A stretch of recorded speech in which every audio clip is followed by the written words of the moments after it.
Oh, hello. Hi, how's it going? This is episode 15. So, and this is Laryssa Lee, and it goes something like this.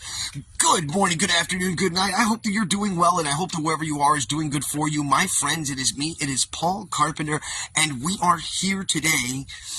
This is going to be a powerhouse of an episode. I haven't done this before, but I'm about to do it right now. I'm going to go in the comments if I can. I can. And I'm going to repost the bio here so that you can see this because, wow, hello, what a show we're going to have. And by the way, in the bio, she doesn't even mention one of the biggest things, which I'm going to hopefully get her to talk about here in a second. So, wow, Laryssa Lee is an absolute, like, everything source. She has been going at it for years, super involved in the Houston community, and I believe I'm going to be bringing her on right about now. Look at this. We're starting to understand this thing called live and how to work it. So I just added her. She should be jumping in a second, but hopefully here in a moment we can talk to her. This is terrible. Awesome. I don't want to be on. I'm so not used to it. I'm trying to make it serious. Hello. Oh, there we go. Hi, how's it going? I'm walking through the house. I'm going to go back outside. I was trying to make something to drink, and I'm not the person that does this kind of stuff. I'm usually behind the camera. So I need the audience to know. Here we go. Yes. I need the audience to know, just between you, me, and everyone, I gave her 2 hours to get ready. I've been awake since 3 o'clock. I don't even understand that. So it's okay. It's just like I said, I'm not used to being. No, you're fine. So, there's my puzzle. Do you want to set your phone down somewhere? I'm trying to figure that out because like I have these whatever, but and then I thought about doing it inside. A table where you can just set it down on a table somewhere. Well, it would just be like a terrible angle. I can go back inside, actually. We should go inside. Sorry for the camera, people. You see the total? Okay, let's see. Yeah, this is actually better because here we go. I'm not sitting. Maybe. I think I did this one. There we go. Maybe. Hey, yeah. See, you're pro with this. I'm no pro. It's not about being a pro or not pro. This is perfect. This is absolutely perfect. Alrighty, so I have my notes too, and I did forget to include some stuff because I don't really boast or anything like that. So, okay. There we go. I could barely hear you. Oh. Oh, there you go. Can you hear me now? I don't even know where the cameras are in this thing. Here we go. Is this front camera? All right, so I am a goofball. It's okay. It's just how I am. So Laryssa, if you wouldn't mind, for those of the people who are watching in the future or now, where have you been? Who are you? What have you done so far in your life? And what are your plans in the future? And I know we have a lot of stuff to talk about because you gave an amazing list here of things to talk about: vulnerability, wellness, COVID-23 ? The justice system, drug war, parental alienation, everything that family I've been like personally like affected by is what I couldn't put on there. Yeah, you know, it's amazing. Yes. And I'm very interested in talking about a lot of these things. But one of the things that I want to talk about with you, which is something that I think you've brought up with me in the past, was that you have, for many years, you've worked with Outlaw Dave in some way, shape, or form from Houston, Texas, which is a radio personality in the area. And if you wouldn't mind, could you fill us in? Could you tell us a little bit about what that's like, what that life is like, and also is that part of what you're doing now? Oh, yes. No. That was actually because I had been on KPFT, which is a community radio station in Houston that's been on the left side of the dial since 1970, and most people don't even know that. Like, I can tell them KPFT, and they're like, huh? Right? And so when we were younger, we would be at the Westheimer Festival, and we would walk over there. And I had a lot of friends that were in bands even then. But like I started listening to that station in the 70s with my parents on Blues Sunday. My mom loved the blues, and I was raised with that kind of music. But also, I was also raised. I'm using my cup, so there we go. Some water. Okay, so I only drink water or tea. I make kombucha, so we'll talk about that later. But so when I listened to that radio station, I always had like a love for it because there are no commercials and just the whole history, right? That was bombed off the air. Like the first year that they were out by the KKK, like they tried twice, and the second time they actually succeeded for a few months. And like they had the blown up transmitter in the radio station over there on Lovett.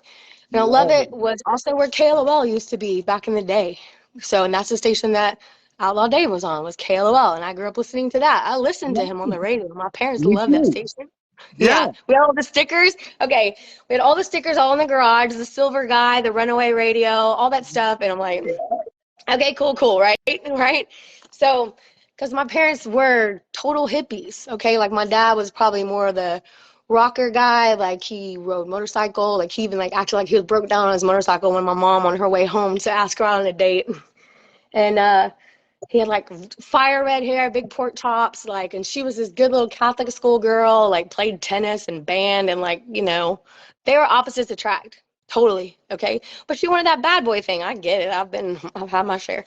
So, however they met or whatever, but she was still like this flower child. Like, so she listened to like, oh my gosh, Joan Baez and like The Doors and Joni Mitchell. And then my dad was all like Jimi Hendrix and Cream and, you know, Jethro Tull. And so that was my bringing up. But then I did also like, we listened to like Bo Cephas and stuff. So all that music affected me. And then I guess I just love music. Like I started playing piano in first grade, then violin in fourth grade, then bass after I saw Sean from White Zombie, that chick. Oh my God. I was like 18, I think, at a concert somewhere in Houston. And I saw her and I was like, and she had that long hair. Oh yeah, with the She had the long hair, green right? hair. Oh my gosh. I can't, like, you saw her. How do you say her last name? She's got a really strange last name. So, but she inspired me at 18 to pick up a bass. And then even in high school, I started playing guitar, and I still play guitar now. And I have like 6 in my house, and I'm learning right now. My favorite is my gut string because I like classical guitar. I like Spanish guitar. And just music is a thing. Like I've always just been in the scene, but not just as a fan. Just as a fan. And that was how, like, so again, I guess that's how I got onto the radio station. Yeah, it's just like going up there and having friends. Yes, and then just the weirdest thing was when I read back at the old station, because we have a new place now, which is over in Midtown, like off Caroline and 59 or something like that. And the old house was gifted to the station from someone as he passed away. And it had black mold, you know, which is sad. And there was a lot of, you know, just a lot of, that wasn't being taken care of because we couldn't seem to keep a GM, because the most of the people that would do it, they just want the clout. They just want that on their resume. Oh, I was a GM at KPFT, okay, you know. Sure. So that's like the worst part of it is the politics. But as far as the radio station itself and what they do, I still stand behind them because their philosophy, their motto, everything being with Pacifica is like, you know, education and unity and so whatever. You so know? my thing is, for the story, the thing that inspires me so far is you were, I'm not sure how old, but maybe 20 something years old. Oh, I'm 48 now. Yeah. Okay.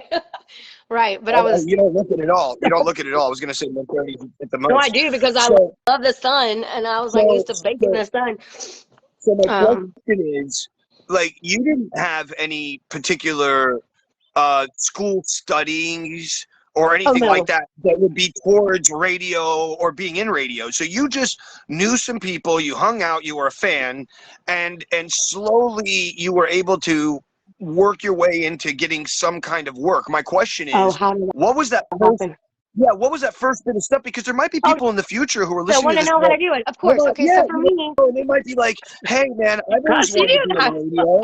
How did she do it with no school? She did it with no way of, you know, so yeah, how did that happen? I guess because I knew this guy Cliff, and he had a show called Songlines that came on Sunday evenings, and he played jazz. And like this dude's so old school. I think he used to be old Black Panther. He was badass. And so he would take his vinyl into the radio station and just play from that. And he didn't even have like a set list or anything. He would just kind of go and be like, okay. And there was another guy that had a Cajun show that come on Saturday mornings named PT. And he did the same thing. He had a big wooden like thing on wheels, and like he'd open it up and it was all CDs and stuff like that. And he would just pick, like, what do I feel like listening to today? Ding, ding, ding, And I love that because that was like so random and just like you just feel the moment.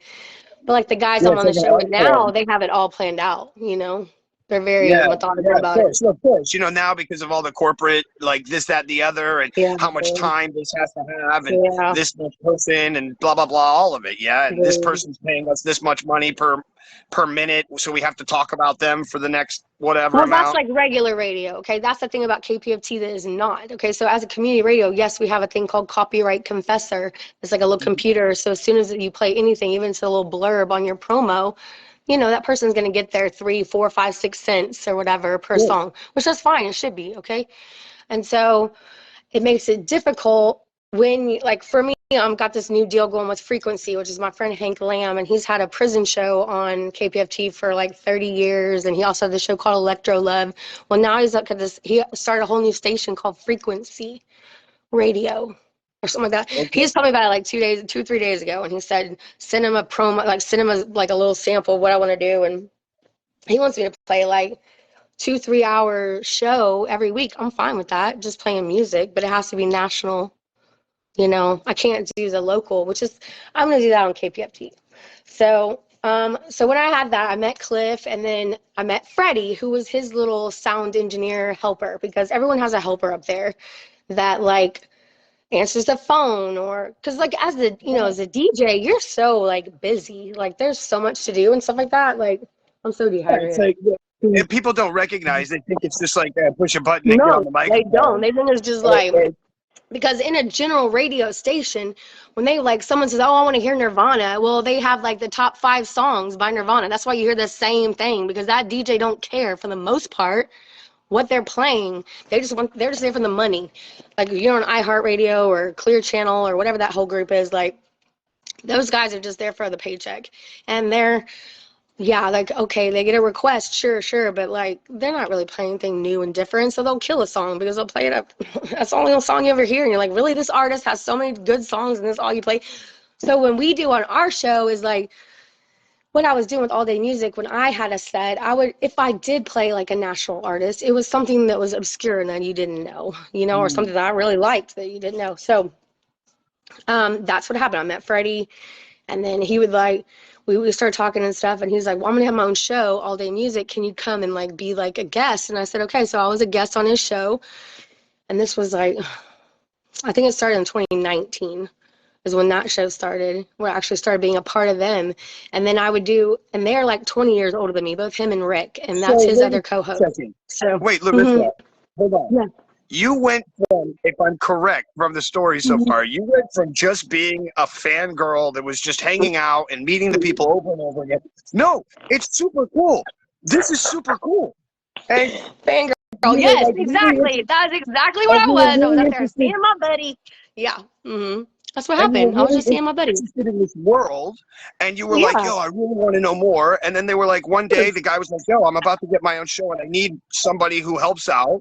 Can you come and be the person who is going to be my guest? Like you can help me riff when I need someone there. Yes. And you can also help me with the records and the stuff, and you could just be my person. And then all of a sudden that ended up being your job.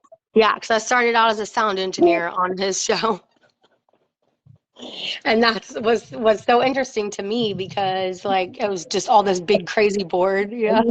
But for those people who are watching, are you listening to this?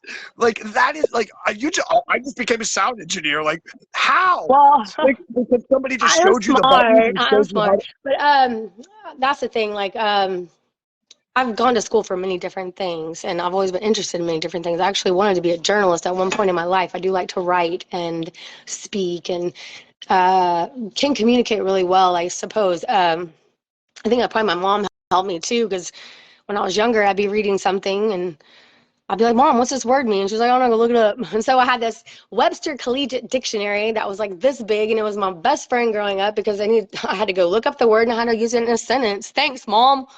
You know? But actually, like, I was mad at the time, but now I'm happy. I'm very eloquent, and I say words, and people are like, what does that mean? I'm like, well, look it up. Nah. Look it up. You got the My mom is channeling me because I mean I lost her in 2016, but like for real, like I feel like you know how it is when you have your parents, like they're still whatever it is, they're there, you know. So so then once I started as a sound engineer with him, and then I started doing the fund drives because we do quarterly fund drives, and so I started pitching, and that was really fun just to call and like people were calling and I'm like trying to get them, hey, this is how you can be a part of the station for $25. You can be a member and you can vote. And people are like, what? $25? Yeah, exactly. Wow. Um, Wow. and then I started cooking for the fun drives because I have a food truck. And so I would go up there and make them like fish tacos and like vegan greens and like homemade cobbler. And they were like, oh my God, this is so good. Like, yeah. So, it's kind of cool. But So recently yes. on some level, what you're trying to say, because I a lot of what I want this show to be is inspiration for others. Yeah. And so basically what you're saying is that you just went and you were inspired by others, by them having this approach in the way that they were doing the radio.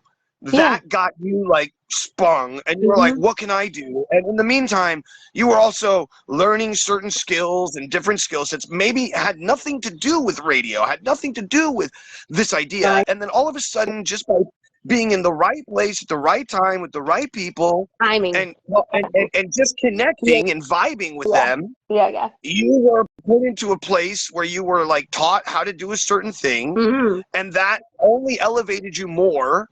And then all of a sudden you're some years in the future and you're now doing the same thing that you were doing for this guy, but now you're doing it for the guy that you were a fan of, which is Outlaw Dave. Outlaw Dave. Oh yeah, so that was the whole weird connection too. So because you and I talked a little bit about it, but these people don't know. So I had another friend who I was learning sound engineering from at a club called BFE in town. It's like a local live venue. And I did that for about a month, and I decided that wasn't for me. The whole life and the smoking was like, yes, I've smoked. Like, nicotine has been my nemesis since I was about 15. I would say caffeine and nicotine are the only things I've ever had problems with as far as addictions and things. And I've tried lots of stuff, whatever. But I wasn't into that. But then he took me to this event with your friend Kevin Hamlin, and Juan Ocañas was there, and it was a birthday or something because Juan was eating cake and just being so gross and like funny, and like I was taking pictures of him and stuff, and we were talking because my other friend Spencer introduced us and said, like I told you, he said, oh, this is Laryssa and she's on KPFT, and I'm like, well, why would you start that? Like that's not how I start anybody. Why would you lead with that entrance, right? Sure. But when I found out he was Outlaw Dave's producer for 20 years, it made sense. Because he was on the radio. So it was like this connection that he was trying to put between me and Juan, and Spencer was like trying to facilitate that or whatever. And I'm like, okay, fine, Sure, that makes sense. So Juan and I were talking. He's like, oh, by the way, Dave's doing an intern search. And I said, oh, really? He's like, yeah, he's looking for an intern. I was like, oh, okay. For what? And he said, for a producer. And I'm like, okay, cool, whatever. And so he said, you should totally do it because you're on the radio. I'm like, well, I mean, I'm on community radio once a week, and I play like a set. I play like a 30-minute set of music, and I talk. And he's like, so what? Just do it. Yeah. For anybody listening, this is a mind fuck. Like, I mean, I'm just like, how did being in the right place at the right time, timing. No, but it's so much more than that. It's so much more than that. It's being willing to put yourself out there. It's putting your trajectory of what you want in your life the way that you want it in a certain manner. It's manifestation, it's manifest destiny, it's all of these beautiful things that if you just step back and look at it like I am, I'm looking at it like a girl who's in her mid-20s who's saying, I really like this vibe and this thing, and I'm not sure what I want, but I know it's this thing, and then all of a sudden connect with the right person. Oh, I'm just doing a show once a week, and then somebody else is like, bro, this big guy needs a new producer, and you're like, sure. Well, I'll take You a know what's pass. funny? What's funny, I wasn't in my mid-20s, so I didn't do, like, KPFT until 2016, so I was already 40s. I was already 40s, but I started going to the station all back in Then high even school. more so. Yeah, being Then even older. more so that you did it at later on in your life. Yeah. I was Even old. more I'm so at old. that point. That's like for anybody who's like in their 50s or 40s is like, Yeah, I've you already still done too much, do it. You you can know? still follow your dreams. You know, you don't have to like, oh my gosh, I'm too old. No, you're never too old. Okay, you're only as old as you feel. And my mom told me that my whole life as well. Like she said age is a number, whatever. I'm like, yeah. But I didn't understand that because I was young. I understand it now. But like, Right. yeah, I may be 48, but I feel like I'm in my 20s, you know? Yeah. Oh, so and then we and Juan are talking, and he's telling about the intern search, and then he says we need to connect on Facebook. I'm like, okay, well, boom, we were already friends on Facebook. We didn't even know that. And then he looks at my picture and he's like, well, you look way different in person. I'm like, yeah, because I don't post a lot of pictures and whatever, you know. And so I went to the intern search, and then did a couple of events and was competing against other people. And like Dave was like, I really want to co-host. I said, well, I don't want to be in front of the camera. Like that's not my thing, man. I'm like, I'm not into that. Like I said, there's too much of this right now. Y'all are taking too many pictures of me. And he was like, what? I'm like, I said, I don't want to be in all these pictures. You know, I said, I just don't like it. And I said, I understand it, but I don't like it or whatever. And so he said, okay, fine. And then there was another girl who was on reality TV up in Canada and was a comedian. Her name was Smiling Shelly or something like that. And so, I really like her too. I said I too. She's like funny and would be awesome. She's like knows how to pose in front of the camera. She likes being on TV. Like, yes. And he said, okay, well then you will be my producer and handle my social media and like be in the background. He said, well, we'll go from there. And then he went on to there was another radio station that was up in like the Woodlands, and they did this whole thing where like they put it on Facebook Live. And while he was like on there, he was like, this is what I want to do. Let's go on Facebook Live. And I'm like, okay, well, let's do it. And so he bought these like terrible, like almost photographer lights, like the big umbrella lights. He brought two of those, and then like we were like, okay. And so then we use this program that like the Twitchers use that when they're playing games, and then you can like put yourself live or whatever. So he said, learn that, load that. So I loaded it, I learned it, and then I Sounds went and like bought my own lights. Huh? sounds like you were using OBS editor. Yes, exactly. Yep. So we were using that. Like when I tell people, they're like, I don't know what it is, so I just tell them kind of what it is. But and then I bought some really nice like LED lights, like that, like dimmed and did different things with remote control. I said, okay, look, I'm gonna contribute like this. I'm gonna buy the lights and tripods and get me a nice camera. And he was buying a few things too. So whatever it was, I started putting Dave on Facebook Live. And so we would be at events. Like he had a weekly Wednesday event at House of Blues, and that's before COVID, okay, because he lost it after COVID. And then we did stuff at Wildcatters and wherever it was, we were interviewing bands, local bands. I would just videotape them and then videotape them on the air and stuff, and I just stream it on as his Facebook Live. Outlaw Dave Show is live now, whatever. Oh, And we did that for a while. We did it for a while.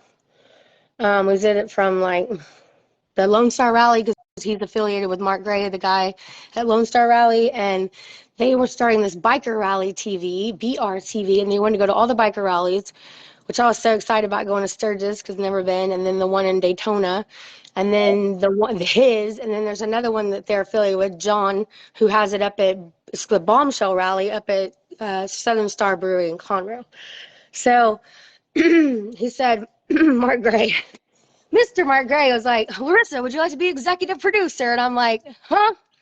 I'm like, bro, I've never gone to school for this. What are you talking about? Like, I've never even gone to school for this. He's like, but you do so well, and blah, blah, blah. And so I'm like, okay. And so then I applied at Full Sail University, and they accepted me, and they were going to give me like $27,000 a semester to go back because I was so old. I'm old. This was like in 21. And so I was 46, whatever. But so I thought like, yeah, I'm going to go for videography, but that's not like something I ever wanted to do. Okay. Like, so I was really reconsidering it because I'm like, do I want to make movies and whatever. And I think I had that, my friend told me it's a fear of success, imposter syndrome or something that I was you know, and then COVID was coming along and all that stuff happened too and affected everything. And I was having some personal problems with my partner at the time and I just didn't do it. Yeah, I think that it was a stressful moment for everybody in the world, you know, even myself. And I was running around the United States, you know, in a rented U-Haul van with a woman that I met at an Earth Arts Festival in Plano, Texas, for a year and a half, you know. So I get it. You know, everybody survived in their own way.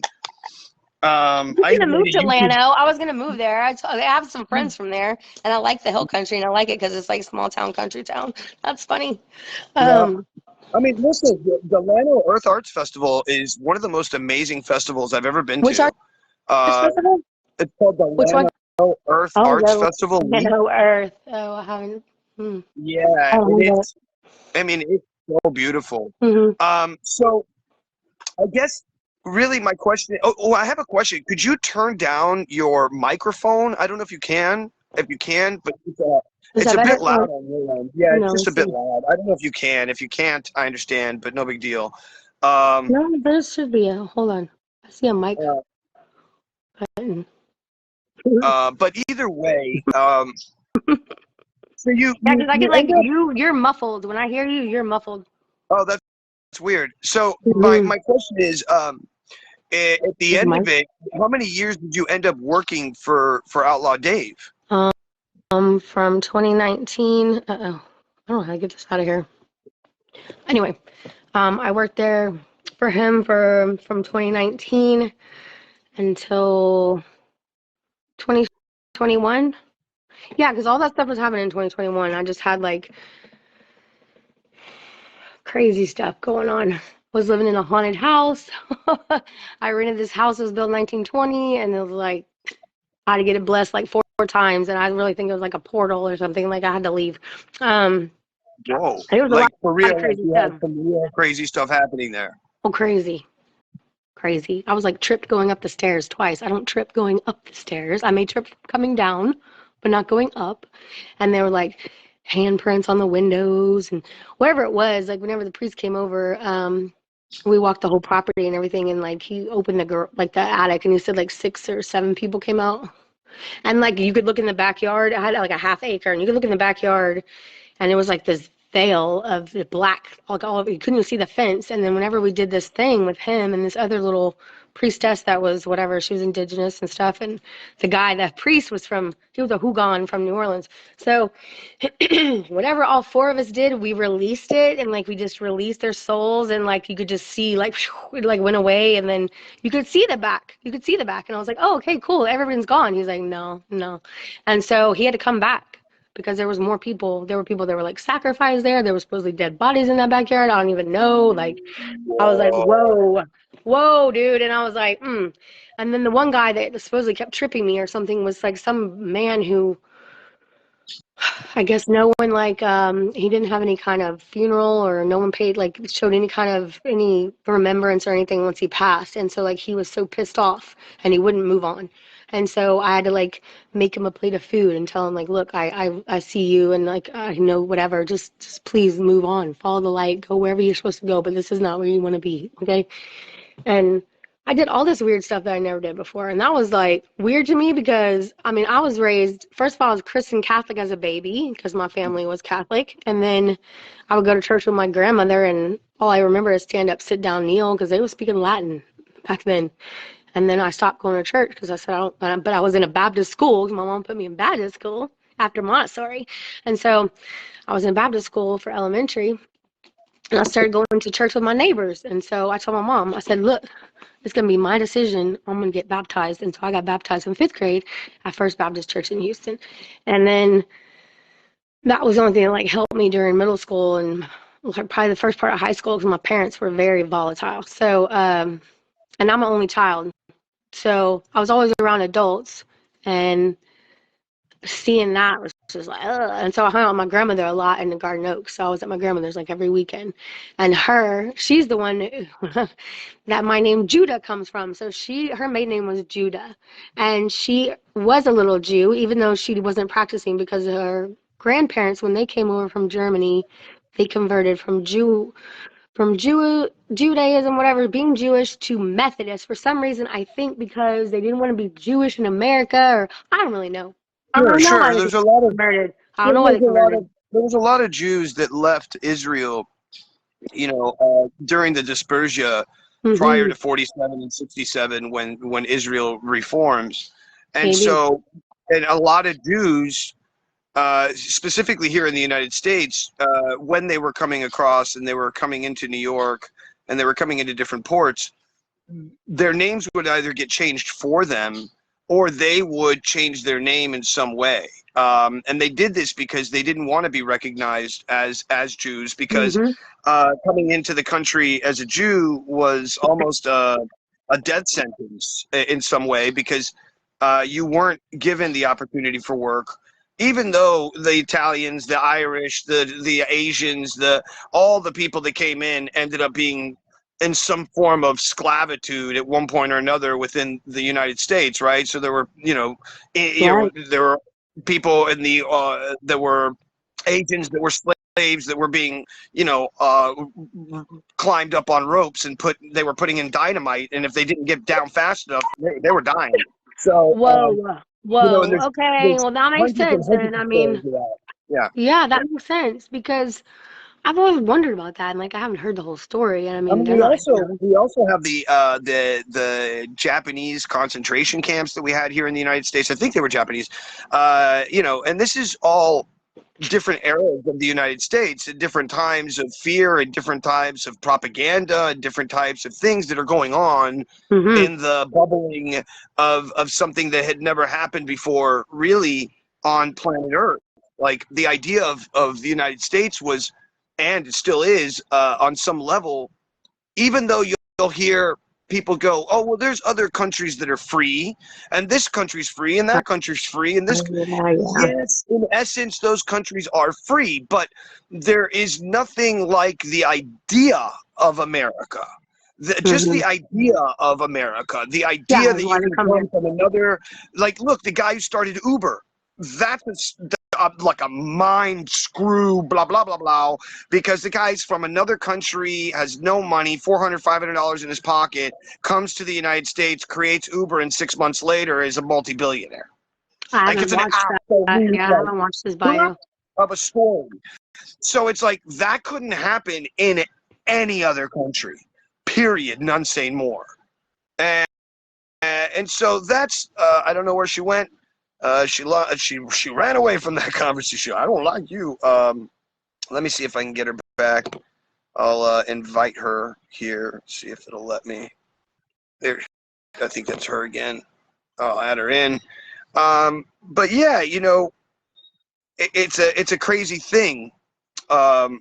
This whole what's happening with America concept, and I know that she wanted to talk about that, and I know that she wanted to get into some of the justice system, and maybe even what she was calling COVID 2023. So as soon as she gets back, hopefully she comes back in here. We can get her in here and see what's going on.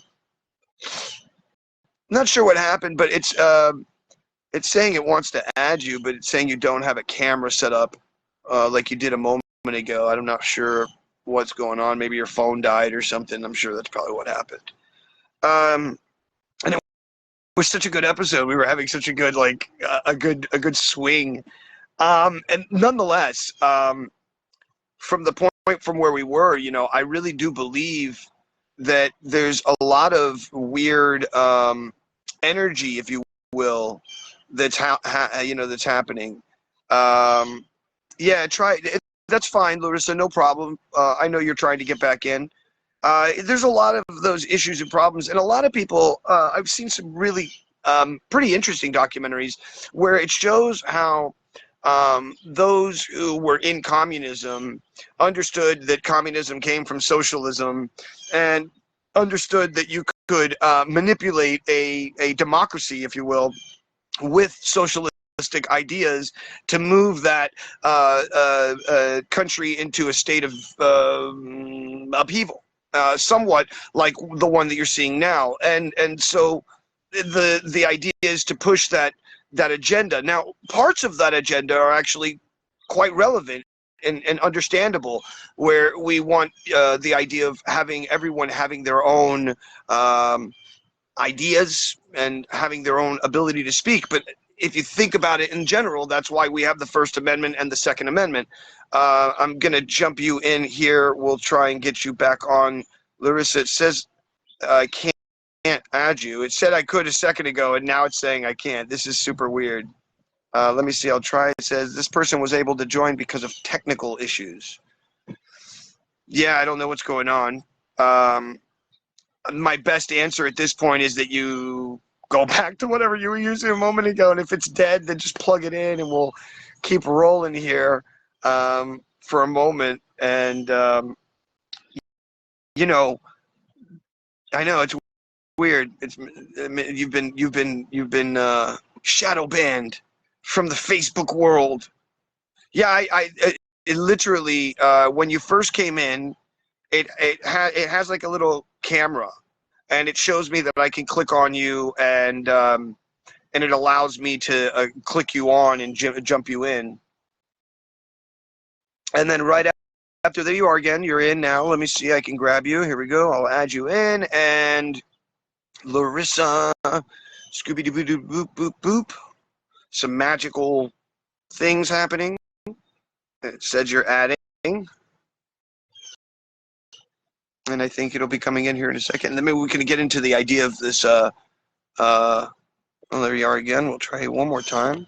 It says you're added or adding.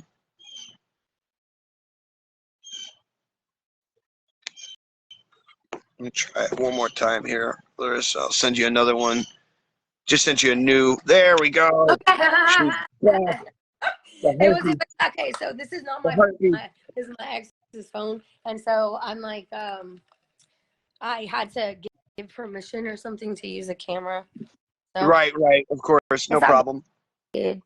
Okay, so now, All right, so let's get to the next part of this. As you say, Rocky jokingly says it must be a touchy subject she doesn't want to talk about, and that's why she clicked off. So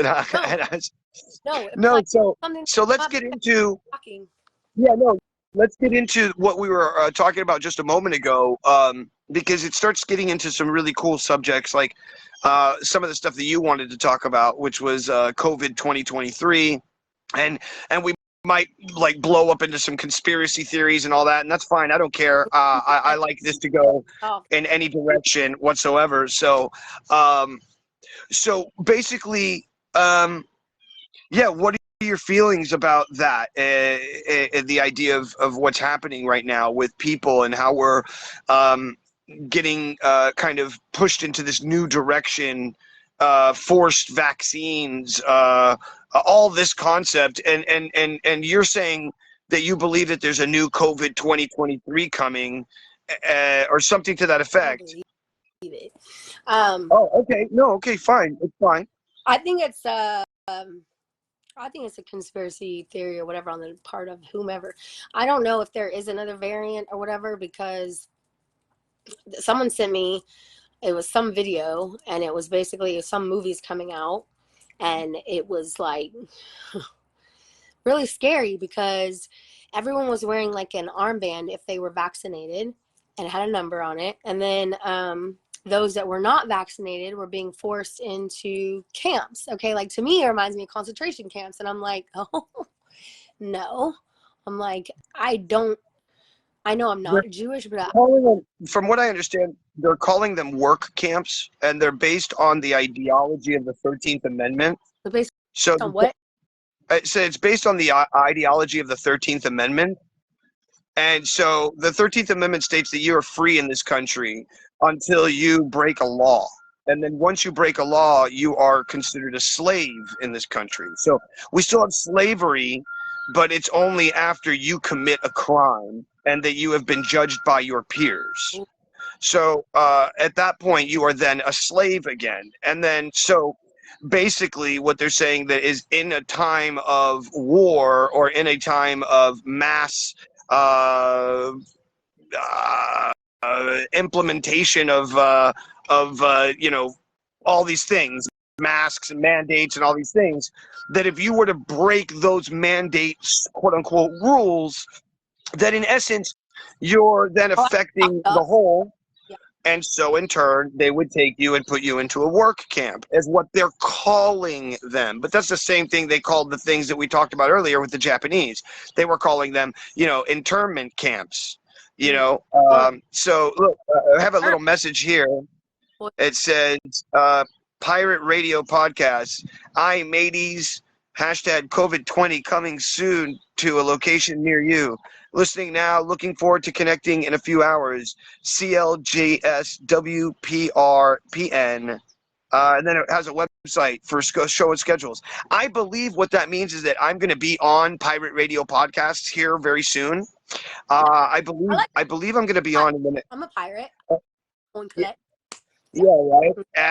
And they're out of, I believe they're out of Singapore.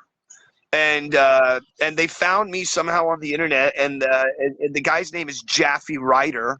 He's friends with me on the internet on Facebook if you want to look him up. And he has a thing called Pirate Radio, and he wants to do an interview with me. And I was like, yeah, let's go. I want to promote this thing that I've been doing as much as possible. And so Chris Spice Knight comes in and says, hi, Chris. I know she come in a couple of times. We've been here a lot, actually. So thank you for watching, and thank you for joining in. It says, it's a virus. It will continue to mutate. I was a nurse. I was diagnosed in 2024 with SARS. Coronavirus. So, in 2014. And I actually, and I have a video that's on my reels that shows a gentleman that's at a table, and they were at the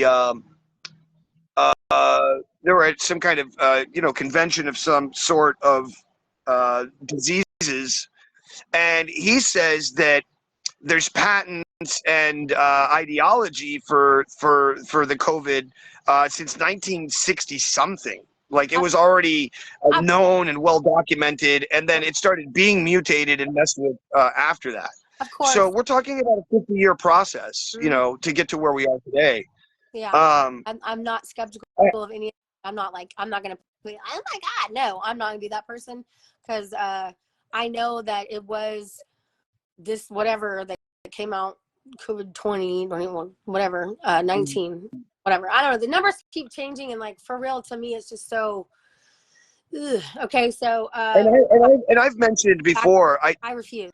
Sorry. Son get vaccinated. My daughter, no, we're not vaccinated, because I refuse, because I had it twice. I had it in 20 and I had it in 21. In 20, I had it for about 2 weeks. I couldn't smell or taste anything. That's about the worst that I had of it. My partner had it. I think he brought it to me. He was bad. Like, he had a lot of just stomach and other weird issues, whatever, but he didn't go to the doctor. It wasn't that bad. But I know someone just told me recently they were in the hospital for 3 months, and I said, my goodness, I'm so sorry. I didn't have that. Okay. And so then in 21, when I got it, my voice was like gone, like the way it is now almost, but worse. I have some videos on my Facebook, and I sound like, like, I don't even know. I don't sound like myself. So, and right now I do not sound like myself. So, inside my head, I don't sound like myself. She's got the COVID, ladies and gentlemen. She's got the COVID. This is what it looks like. Yeah, exactly. I had the COVID in 20, my voice. And so, I mean, I was at home, okay, and I was living on Park Place, and there was this knock on my door. I was on the phone with my dad, and these people were wearing like safety vests, and they're like pushing a flyer in my face, and I'm like, what is this? And I'm on the phone with my dad, and I'm like, I started laughing, because it was like the health department, Harris County Health Department, and they were like all talking about where to get your vaccine free and blah, blah, blah, whatever, because I had a lot of older people living in my neighborhood. Yeah. And so I'm on the phone with my dad, and the lady asked me, are you going to get vaccinated? And I'm like, hell no, bye. And I like shut the door. And my dad's like, Laryssa. I'm like, no. I said, I can't believe my tax dollars are going to this. I'm so pissed off right now. And like, they shoved it in my face. I didn't want that flyer. I should have said no, but I kept it. And I was like, I started laughing. I told my dad. Well, that's the thing, though. There's so much that is being uncovered in the world that we live in today because of the internet and because of hackers who are uncovering. I mean, look at what Julian Assange has done with having WikiLeaks. That alone is massive. Look at what Elon Musk did with the Twitter papers. Yeah. I mean, this is like stuff that 20, 30 years ago, even 10 years ago, we didn't have the ability to do. And if you think about the idea of artificial intelligence mixing into this, Right. it's like, whoa, because and I talk about this a lot. I'm very much becoming a transhumanist in the sense that if we had something that is a super artificial intelligent computer, not super AI, but like general AI, regular, smarter than a human, go up to it, ask it any question about anything, and it can spit out an answer that is so perfect and so right that even a guy who's a doctorate goes, whoa. You know what I mean? Like, 5,000 of one of us. Yeah. Every time you talk to it, it has any answer you want. So, and so if that's the case, you would think that machine would go through all of the information that it knows about us, even the secretive stuff that we wouldn't want other people to know, because it would have the ability and access to get to those secretive things somehow. Yeah. For sure. It would want, I would think, at that point, to elevate the intelligence and the knowledge of everyone around us, including, the ones who have never been taught things, the ones who have always been left in a state of perpetual poverty, i.e., third world and second world countries that don't. Even our school system is. And that's I watched an amazing documentary about the art scene and what it really is and how it's so manipulated. And I'm talking about the blue chip art scene and how there's 47 or 48 $1 billion worth of art sold every year, which might seem like a lot, but when you really look at it, $48 billion is what Walmart makes in 1 week. That's why I'm shopping. So when you put it, so when you put 1 to 1, it's like, what? You did what for who? How did you do that, right? But when you look at like world scales, we're no longer in $1 million world. We're no longer in $1 billion world. We are in a multi-trillion dollar world. And people are like, what do you mean? How did that happen? Well, that's where this whole thing that we're living in, this economy that we're living in, is under this massive rise of more money. And the more money that we have, the higher that we go within those numbers that we create, i.e. billion, trillion, zillion, gazillion, whatever. Ever gonna be enough, okay? Like greed, the almighty dollar. Like, no, I'm so over it. Yeah, and that's another thing I was watching another thing. It was, I think, on NPR or something, and I went to be a guest on there and talk really quickly. But the guy was like, there's people now, companies now, which is why people are having the strike right now.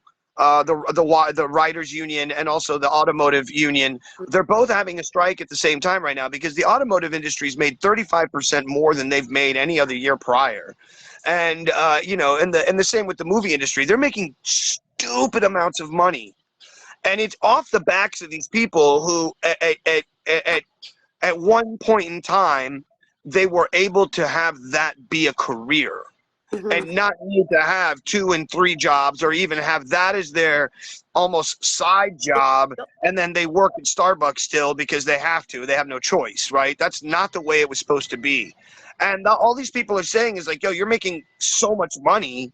Why are we not seeing these residuals? And the reason they're not seeing the residuals is because of all of the platforms that went from cable that now go to these streaming platforms. And the reason that it's hard for streaming platforms to give to individual writers and each project is because the person who's buying into the platform is only spending, say, $10.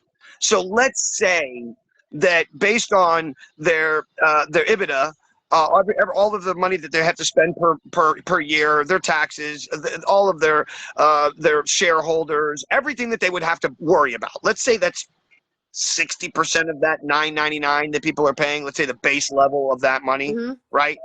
Right. And then at that point, they have 40% left to give to the artists, the filmmakers, the this, the that, of each film that person watches, which now ends up becoming cents upon the dollar.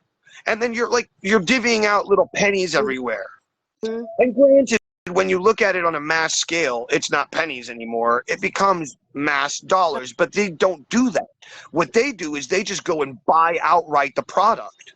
And they go, here, we bought your product for $1 million. Now, if that product does really well for Netflix, that's really great for Netflix. And then, there's the side bargain deals of like, let's do this, T-shirt, and let's do this swag this and swag that, and video games, and, all of that stuff is there that the lawyers can fight over on who gets what and where before the deal gets signed with Netflix. I didn't even know all that. Like, I didn't know. Think about like the reason that ILM and Star Wars is so famous is because the reason that he became famous was because he's like, I don't want money on this. I want the rights for all the video games, toys, and all the memorabilia.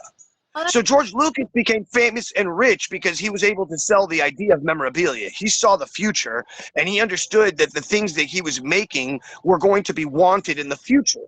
And so he was like, I can make money off the toys. I can make money off the licensing deal with McDonald's, and I can make a licensing deal with freaking Nike and this and that and the other and everything, and then that's where all these millions upon billions of dollars start showing up.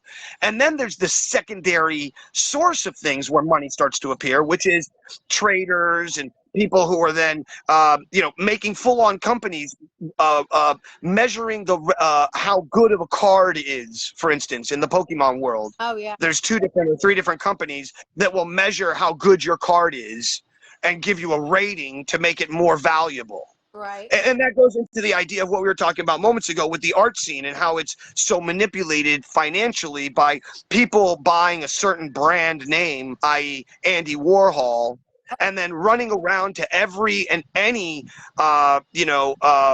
auction that's a live auction that's public, and then betting and spending as much money as possible on that Warhol so that other people have to pay a certain amount, or he buys it for over the amount, and then his whole entire collection becomes more anyways because he just spent a lot of money on a Warhol. Yeah, exactly. And that Warhol was unseen, or da-da-da-da, and now it went for $60 million. So now all the other Warhols go up in value. Yeah. They're not all that, Yeah, it's just, it's not. Art in general has no intrinsic value, right? Like if you were to just go find a piece of art in a mom and pop garage sale, which people do all the time, they find all kinds of stuff. This whole story is the story of the Jesus one that was found. So there was a man and woman that found the very famous Michelangelo. He's holding a globe and a finger like this, or like this, or something like this, and they bought it for $150 at a garage sale. Now, they thought that it was worth something, so they went to this guy in New York, and they go, hey, man, look at it. And the guy starts to look at it, and then they did an image search, like to be able to look through the painting. And at the bottom of the canvas, there was a drawing, and it showed the thumb going in a different direction. And then they were like, whoa, that's unlike any of the other paintings from Michelangelo. This is amazing. This is the first of its kind. Oh my God, right? And so then that went from one person to another person to another person. And then before you know it, the painting went from being worth $150 to a guy who sold it for $1,000 to $3,000 to then being sold for, I think, $86 million. And so it's like, you have to, so that it tells the story that art, it has no intrinsic value other than what the people want to pay for it. A billion, right? Billion. No, million. I also sign language. I'm learning Arabic and Portuguese and French because I know Latin, German, Spanish, and English. But I want to read I've been told I need to read the Quran in Arabic and then the Torah. Of course, I haven't read that one either, but like, I don't know Hebrew. I had a girlfriend that was in Hebrew school in middle school, and she used to like talk to me in Hebrew, but it's very much like one of the Latin languages because it has many words that are male based, female based. So if you have some kind of background in that, the words come off the tongue a little bit easier as well. nice. All of the other but you know anybody who hears you that's an Ashkenazi Jew, which is a very northern version of Judaism. And when I say this, what I mean by that is if you're looking at the equator of the world, much like marijuana, Jews are much like marijuana. So you have what's called the Sephardic Jew, which is vibrant, bright, colorful clothing. They're Moroccan. They're part of the southern equator. You would call like maybe even Rastafarians. You could maybe call them. But the point is that they're all in the equator, right? And they're all vibrant colors, and they're all like sativas, if you will, which are colorful, bright, smelly, powerful, beautiful, smelly kind. And then you have Ashkenazi Jews, which are very tight-knit, black and white, strimal hats, those big, fur-looking hats with the black, all black and white. That's very Ashkenazi, and that you could say is like an indica, very tight-knit buds that are very dark in color. And so the Jews and the marijuana are very close. Jews and cannabis are friends. No, I keep talking like this because I had a guest over the weekend. He was from the UK, and he has a farm in Jamaica, and he also lives in Melbourne, Australia, and he also lives in Eastern Europe. And he's an artist, and he travels, and he's been doing that since he was 21. He got signed to Virgin Records. His name's Spiky T, and he like is related to Bunny Wailer, who's like, like the Bob Marley documentary Marley.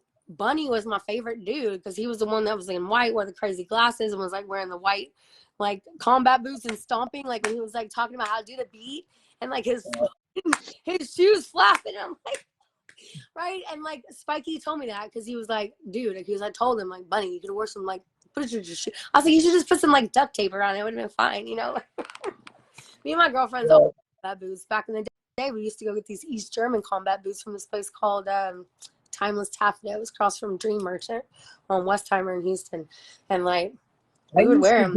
Go to this place on the Strand that was a World War II like it was like army surplus, but it was like 2 stories. It was awesome. Yeah. And as a kid walking through there was like the most ridiculous thing in the world because they had like bullet shells and old grenades that had been drilled out and stuff. But it got closed down and shut down. I don't know, like 5, 6, 7 years ago.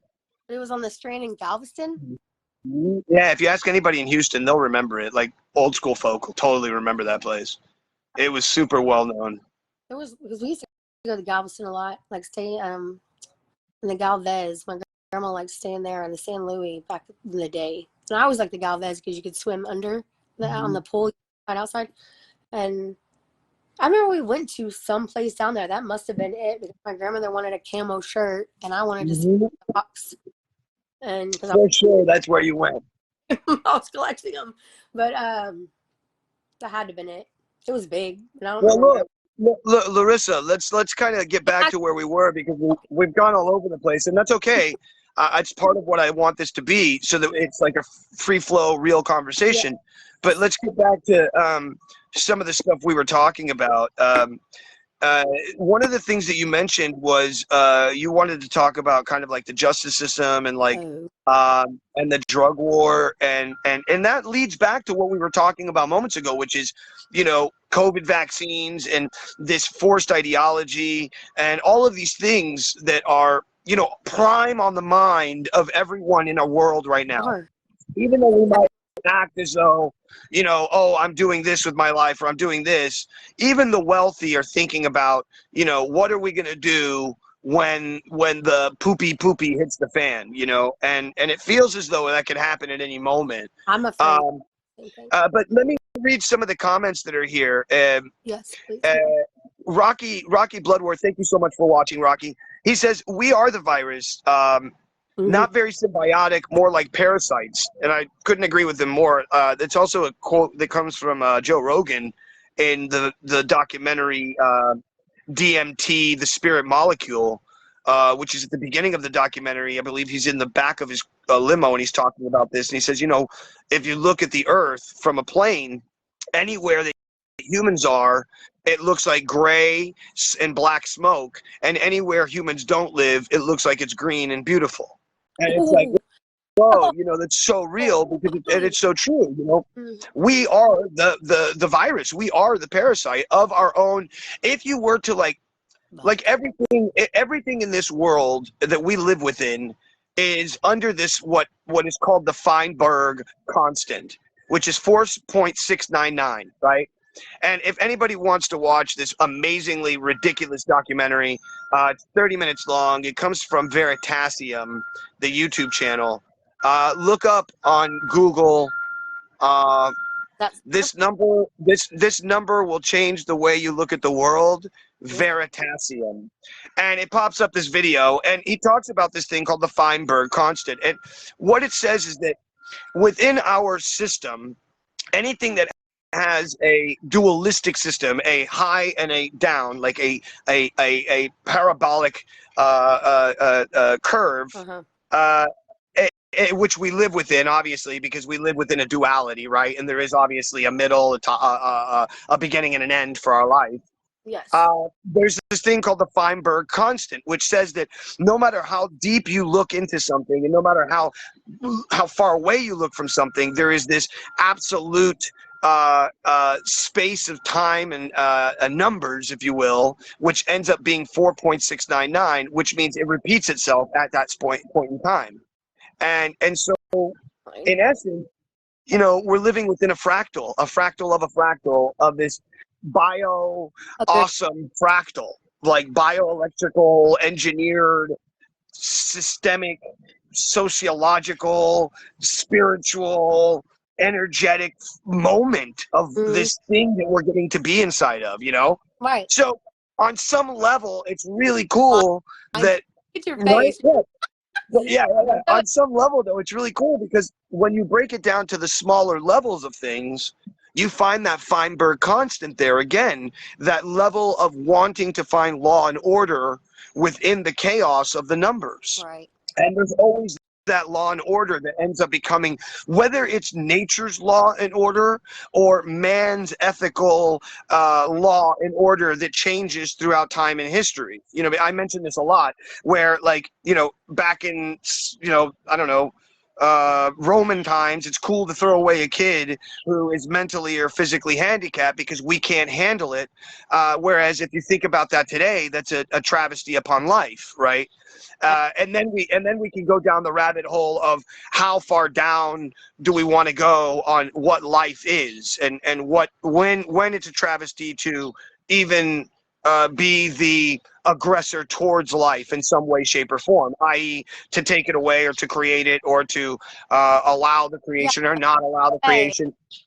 That you're not alive until the breath of spirit is breathed into you.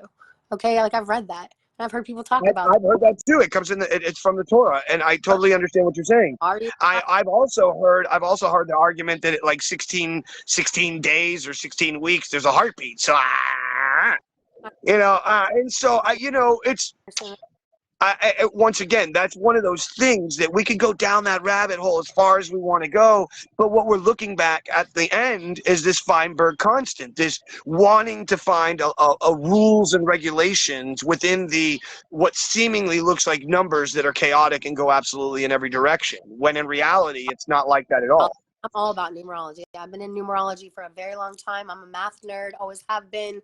And I believe in synchronicity and angel numbers and repetitive numbers and just not even that. Like, yes, I mean, I've also been in astrology. I've been studying astrology since I was a teenager. And so the thing that I found with numerology is it uses your name. You put your name, the time you were born, and the day you were born.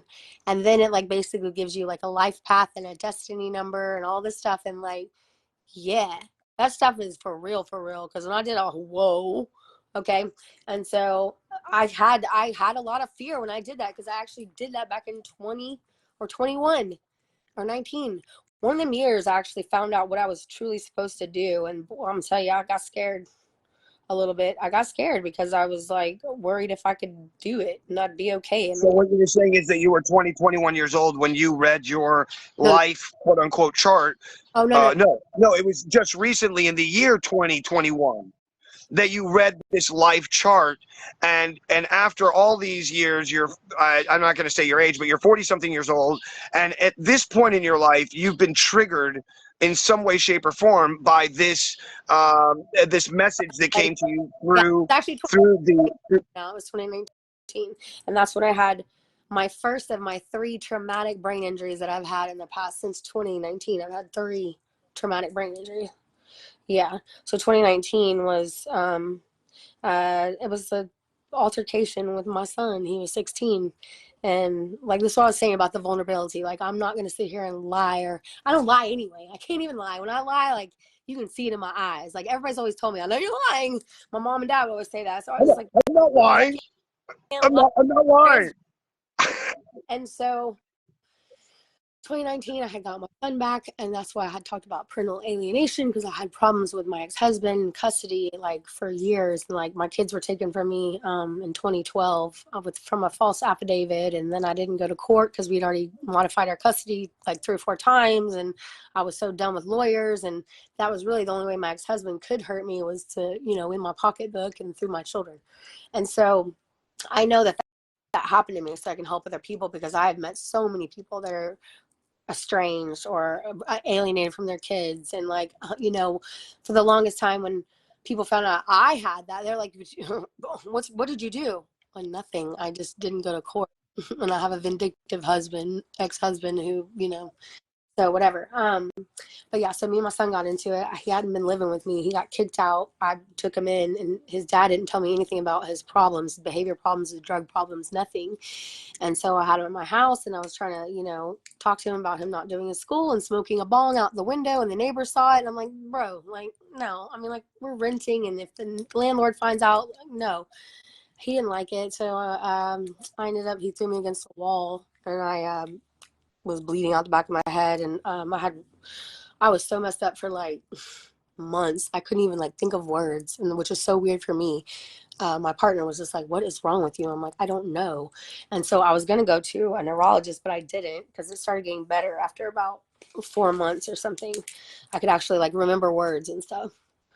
And then I wrecked my Harley in 2021. Yeah, that was really dumb. But I think it was a whiskey throttle kind of thing. I went a block to get gas. We met a guy who had a Harley, and he was talking to us about ours. It was me and my partner. He was on his. And it got cold. And usually I let it warm up, and I didn't. And I was just going back, and I just went to gas on it. And that's all I remember, is like just the thing, like just like feeling like it, like full throttled. Okay. And I've seen the videos on YouTube, and to me, it always looks like some spirit or something did it. And I truly think my mom did, because she did not like the fact that I had a Harley. She even told me that through that priest. Like, I don't like that you have a motorcycle. Well, okay. And so it like went, and then because my partner was watching the whole thing, and I like, it threw me off, and I hit the like concrete. It knocked me out. So I woke up, and I was just bleeding down my face and his hands, and the ambulance was coming. And it broke my nose. So I have like a blue mark here. It broke my nose. I have scars here. It messed my teeth up. I have scars on my hands, but I survived. So I say, hey, I wrecked my Harley and I survived. And like, the bike, all it got was like a scratch on the exhaust. Like, he said the bike just like a little, and the leg laid over. And like, there was nothing wrong with the bike, but we sold it. So I had a Harley, my son, and my ex-boyfriend, and he sold them all. And then he got him into dirt bikes. So now my son has a dirt bike, and he's loving that. And we started him up from there, because giving him a 1800cc Harley was not how he should have started. Like, I had a 883 Sportster, and that would have been a much better bike for him to start on. Okay. But like, my boyfriend, like, but even that was. Well, first of all, how old is the kid that's riding this bike? I'm about to be 21. He'll be 21 next month. So is he a big kid? No, he's probably like 5'11". Like, he probably weighs like 150. So he's not real big. That's like I'm on an 1100, and that's a V-Star 1100, and that's a big bike. The sport And that was perfect. It was a perfect size. Like, it was a perfect for him and me. yeah, but as a first bike, I don't think so. Even I don't know. It's a big bike for a first bike. Yeah. And that's a badass bike for a first bike. It's a fast bike. It's not like a shorty pipes on it. It was like a black denim. It was so beautiful. It was all black because I love all black. But like, for me, I was fine on that bike, except for that day that I whiskey throttled. I was fine. But I'm like, it's all good until you crash it and you ain't wearing your helmet. One wearing it. Yep. In June, Well, I was in a car wreck, and I actually. if you don't mind me asking, because there was something that really interested me a little while ago that you mentioned. You were talking about, and you had mentioned it in your bio. You've done a bunch of different types of certifications, and in more so the world that would see it as two opposite worlds. Oh yeah. Right, like you're doing one thing, which I think is like I think you went to get certified as a self-help coach on one end, but then on the other end, you wanted to go get certification for a holistic practitioner. Oh, You know what I mean? Background. One more time. Because of my massage therapy background, I've been a massage therapist since 2004. Before that, I was in the medical field as like a surgical coordinator. I did billing and things like that, more administrative. But then I was a stay-at-home mom with my son, and one of my friends from high school, she said, "Oh, I have a perfect job for you. You check out massage therapy because you already touch on everybody anyway." I was like, not in a bad way, okay, but I'm touchy-feely. I'm still very touchy-feely. Like, I'm like, "Hey, let me touch you. Let me give you a hug. Let me touch you." That's so good. You're so funny. So I went to massage school. I loved it. I aced it, whatever. I did it in like 6 months. And I started working as a therapist. And then I did that. And like forever, I did it solid for about 7 years, like solid. And I was working chiropractors and physical therapy and clinics. I tried a couple spas, not really for me. Just too boring. Too boring. Like I think I told you that the other day. I'm a fixer. So if you have a problem, you have a big knot or an injury or whatever, I want to fix you, and I do. I work on you and then I take on your crap. And so that was the thing that I had the hardest time with in the beginning, because I went to a Christian massage school and they didn't teach us about chakras and energy and stuff like that. It was more mentally minded. And I had been in a Lutheran high school. So, like, I was used to Christian and parochial schooling, okay? And then, like I said, I went to a Baptist elementary or whatever. But and then the other times I was in Vanguard. So, I was either in parochial school or I was in a Vanguard school. So, I was never in, like, regular school until my senior year. But, anyhow, it would seem like a good thing for me, because at one point when I was younger, I wanted to be a doctor, but I got very disenfranchised with Western medicine because I don't like Western medicine. I don't think that you should just give someone a pill and say, "Here you go, just take another pill." No, if that don't work, how about this pill? No. I like Eastern medicine. I like chiropractic. I should have been a chiropractor.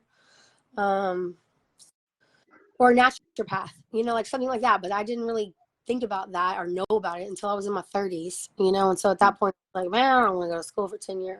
So what can I do instead? Okay, well, I can just have my own wellness center. So I wanted a wellness center for the longest time, and I have all these friends that are chiropractors and like physical therapists, and then I have a friend that does Watsu, which no one knows about. My friend Doug. Great. Which is where you lay in the water and somebody moves you around and moves your body parts, and it's very popular in Eastern Europe and Western Europe and like Greece and like Israel. Very popular in Israel. Yeah, super popular. I knew it was really popular in the Southwest here. Like if you go to Arizona, New Mexico, things like that, it's very popular. So I thought, okay, I can have all these people, and we can have this wellness center, and we can have, because I was selling, at the time at one point I was selling doTERRA because there's these really high quality essential oils.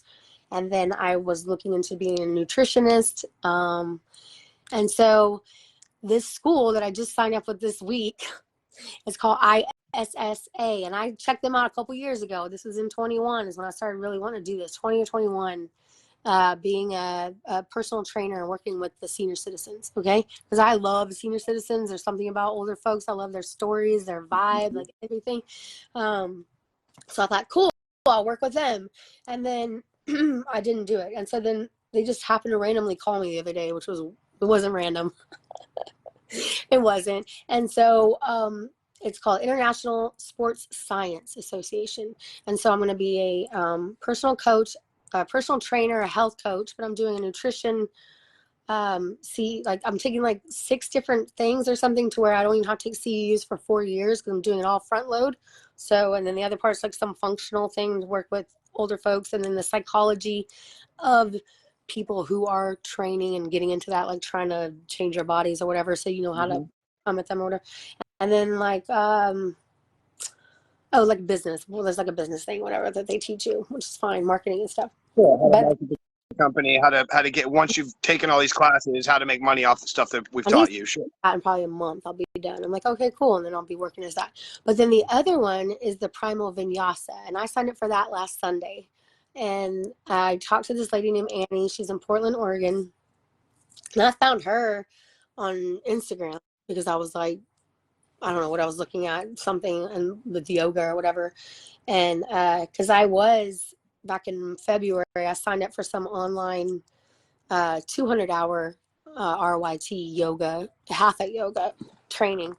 But it was like, there's been like no like connection. They haven't even like called me or like had any like whatever. It's like all online. And I've gone a couple times and I'm like, there's no, it's just about the money. This is the Primal Vinyasa class that you're talking about? Oh. School that I did in February, but I haven't actually started because I didn't like the whole format. And then I happened to find it. And I'm going to be 500 hours certified when I finish with this because it's 1,000 hours and it's the Vinyasa yoga.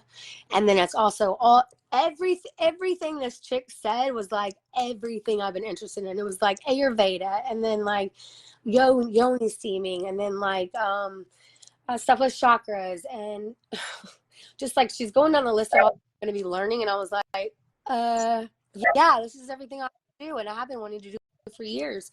And this lady has had for 17 years. And so I'm like, oh, so you're going to be my mentor? Awesome. Because that's what I need, And so I'm starting with them. And that's going to be awesome. Like, so I will be what I've always wanted to be, which is the holistic practitioner and be able to, I can massage people when I want to. I don't do it anymore because I take on too much of their stuff. And like for the longest time, I didn't know how to ground myself. So that's what I was talking about, the whole loving yourself and grounding yourself every day. You need to be like in that earth, put your feet in the earth, earthing. There is a whole like earthing documentary on YouTube, which is pretty good. It's pretty good. Okay. And that's why, look, man, on some weird level. Yeah. No. On some weird level, I do that like every day. Yeah. I have like these weird practices that I do. So like the minute I get up, I immediately want to get out of my bed. Like after I say a prayer before I even get up out of bed, but I walk up, I go start my coffee, and I immediately just want to like take water and put water all over myself. And that's a very Jewish idea of going into a pool of water. Yeah. And cleansing yourself, having a baptism, if you will, a daily. And then I like to come outside and be here in this vibe that I'm in, which I put these like little tarps up. I'm super like full on living it like a hippie in the backyard, and I'm loving it. And here, I'll show you. It's full on. It's great. Yeah, I'll show you the setup. This is my setup with nobody here today. But look, I have like a little table here and like one of these little look, I got a doggy pond over there. It's my jacuzzi actually. And then I have like tarps up in the air, full on. So, like I have a little patch of fake grass and then there's moose all the way in the distance. That's it. That's what you get. I'm in the backyard, bro. I'm in the backyard. This is my studio setup. This is it. There's blue Adirondacks. I got the same chairs. That's hilarious. No, I do the same thing, and I've always wondered why. Because like for me, I'll be in the tub. Like I love being in the tub. Like earlier, I was in the tub. I took a chamomile bath to calm down, so I could be calm for this interview with you. So I would be all nervous and freaking out. And like for me, I go all the way under, and I just stick my nose out. And my ex, he would come in like a couple times. He thought I was dead. I'm like, bro, my nose was hanging out. You know, like he was like, oh my God, you're like, I'm like, I know, because you know why? It's like I can just, I hear nothing. I hear nothing. It's like all over my eyes, everything. Like my ears are underwater. I just hear whatever like vibrations or whatever going through the house and like coming through the tub. You know, like I don't have to hear noise or people or whatever. It's nice to just shut it out, you know? And so Have you ever tried going to one of the water submersion tanks where they take away all sound and everything, and they just leave you in a water? I don't know if you know, but the water is actually set to your body temperature, and then they put salt in the water. So what happens is that the water, in essence, after you've laid in it and you're floating on the top of the water without even trying, because there's so much salt in the water, and the water temperature is at your body, like your body temperature. Really? So what happens is that it feels as though you become the water, Right? and then all of a sudden, like, and there's no, all I see is yeah, no. you just start going into like Your nose, hun. Your nose. Like your camera. I guess you had it before where I could see your face more, but now I only see your nose. There you go. There you go. Oh my gosh. So yeah. Okay. So I've heard of those tanks. So there's a lot of places. They're float tanks is what they're called, and there's a lot of places. There's one in Clear Lake that's right. Float spa. Oh, I saw it. Yeah, I totally want to go there. And they're not that expensive. I think they're like $45 or $50 for an hour or something like that to go float. And they even have like a thing where you can do it 2 or 3 times. And I'm sure if you tell them like, hey, I'm part of the radio or I'm part of whatever, they might even give it to you for free, you know? That would be awesome. That would be cool. Sure. I don't even care about that. But yeah, like, I see what you're saying. But that's funny. You know. Said old hippies never die. Old hippies never die. So. Rocky came back in and he says he's at the hospital with his wife and she got laryngitis and the laboratory thing and still having trouble. We want to go to another gathering this weekend, but they require a COVID clearance to attend. They require it? Yes. So there's a thing that's it's a tight-knit community. Hold on. I'm gonna try and be as politically correct here as I can be. There's a tight-knit community of people who are, I call it rainbow influenced, but they don't like to be involved with rainbow whatsoever. But it's still the same kind of vibe. They're still kind of like, we love you, we want you to be part of our family, but they don't want like you know, rainbow allows for anybody to show up, and then some really kind of nefarious things can happen at some rainbow gatherings that aren't that cool. And so these people kind of like to vet whoever comes to these gatherings. Now, some of the people at these gatherings have taken the Kool-Aid and drank it to a level that is unbearable. And you wouldn't think that these are those types of people, because they're like straight up the people who are all about like love and is this hippie family that they're talking about, like the Grateful Dead? No, it's like sort of kind of like Grateful Dead-ish family kind of a thing. Because I've heard kind of family. Right, Rainbow family. So Rainbow, for those people who don't know, started around, I believe, 68, 77, 67, around the year of the Summer of Love. Yeah. And they were part of what's called the Ho'oponopono tribe. At least they took on the ideology of that tribe. And then they started this thing called the Rainbow Gathering, which was an ideology, which was to accept anyone and everybody, to not have to need from anyone, and to be radically free and awesome and blah blah blah in the woods once a year, and have a bunch of people that you could connect with. And at first, it was this amazing, beautiful thing where you would have these people go out into the woods, and they would pick an area in the national forest, and they would do this radical cleanup concept before and after. And I mean radical, I mean super radical, like permaculture. Yeah, like even worse than being a scout. Full on. Yeah, like they would. Better I mean, than these. found it. So Girl Scout philosophy or Scout philosophy, you know. Right, and that's a lot of where this comes from. And so, and these guys are the guys who created Earth Day, and all of these people are the same energy, same vibe, same thing, right? So, but over the years, it becomes a no, because of MK Ultra, because of the Kool-Aid acid test that happened with Ken Kesey and all that crazy stuff. The Grateful Dead, the whole underground scene is given this very dirty hippie, long hair, doesn't want to study, doesn't want to be a part of society mentality to the world.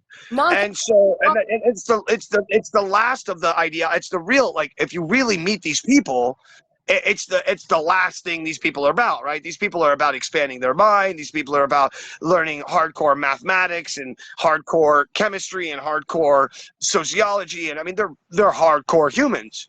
And you know this because they're psychonauts, and most psychonauts are 9 times out of 10 people who are looking to better themselves. Right. No, they are. Both my buddies on all the music are 20 years older than me, and they're both psychonauts. Right. And so I get it on one end. Games and go to fucking concerts on LSD. They love LSD. I'm like, hey guys, y'all have fun now. Right. So I get it on one end, you know, that there is this, they're vetting people and they want everyone who comes to the event to feel comfortable and all of those ideologies. Totally get it. Totally get it. At the same time, on the other side of the same stable line that I'm on, I look at it and I go, that's super weird. Like, that's a little scary that these people who we call the freest of the free would be so scared that they have to ask for COVID. You know, it goes back to this thing that you're talking about. Those 2 guys, they're vaccinated. No, what I'm saying is it goes back to what you're talking about, the bracelets. And like, we're talking about hippies in the forest. Listen, we're talking about hippies in the forest that are asking for the bracelets. All right, that's my point. That is my point right there. The people who you would think are the ones who would not be asking for bracelets are the first ones at the gate that are like, excuse me, do you have your papers? And you're like, oh shit, I'm scared. I'm running from the hippies now, you know. I don't have that. That's what I was saying. Is there some way to get a fake one? I've asked people that. I'm like, is there a way to get like a fake immunization record? Someone said there is. I was like, yeah, because they didn't really. Well, the thing is, they didn't really have the time, I don't believe, to implement how many times you've gotten a shot. Like if you got the Moderna or if you got this one or that one, where is the database? Where is the, it's so, the whole thing was so floopity in the first place. Moderna ever made like billions of dollars on the fucking vaccines. I was so mad when I heard that. I was like, oh my God, that's all it's about. Money. Again, there's money, right? Well, it comes down to really just control. It's not about money, right? Because like money is nothing more than an avenue of a flow of energy, like of a river. And as an entrepreneur, you dig your own, call it riverbed. And that riverbed goes to the ocean of money. And that riverbed also comes back and forth, like, right, rising tides, water rises, everything happens, so on and so forth, right? So, but that stream goes both ways, right? And you can also create like a lazy river of money around you, so that you have a moat, if you will, a fence, a boundary of money around you that allows you to accomplish things on the piece of land that you, quote unquote, have taken over because you have so much, quote unquote, money. And that's like billionaire status type thinking, right? Is what I'm talking about. It's like very thinking, it's very rich dad, poor dad thinking. I'd love to have me a big place surrounded by a moat. Well, no, because I meant that completely figuratively. I don't mean that in a like physical manner. I meant that in the most like dynamic, outside of your source manner, because that fence that I'm talking about is lawyers and accountants and people who are able to take your money and put it into different places for you, and people who are, because at that point you're no longer a person who's doing things, you're more conducting things.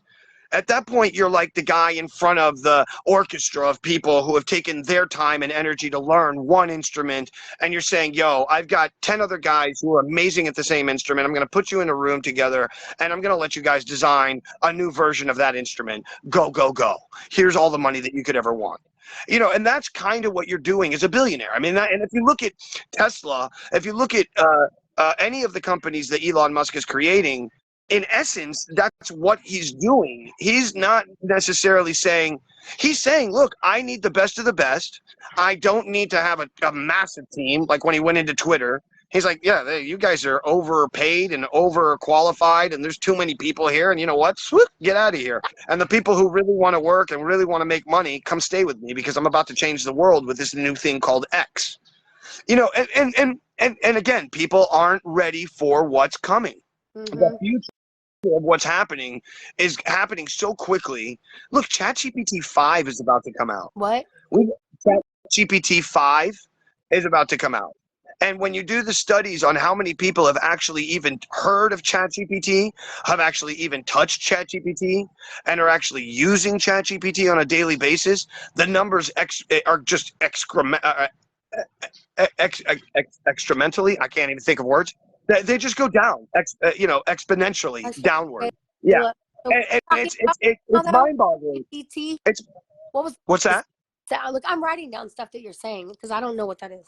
Yeah, Chat GPT. Oh, Chat GPT, which is owned by a company called OpenAI, which at first was developed by Elon Musk with two other gentlemen, and then Elon Musk says in one interview recently that the worst decision he ever made was creating ChatGPT with these other two people instead of just one of those two guys. Since then, ChatGPT has gone from being a nonprofit organization, which was supposed to be an open source project, to a closed model in which they're now a for-profit company.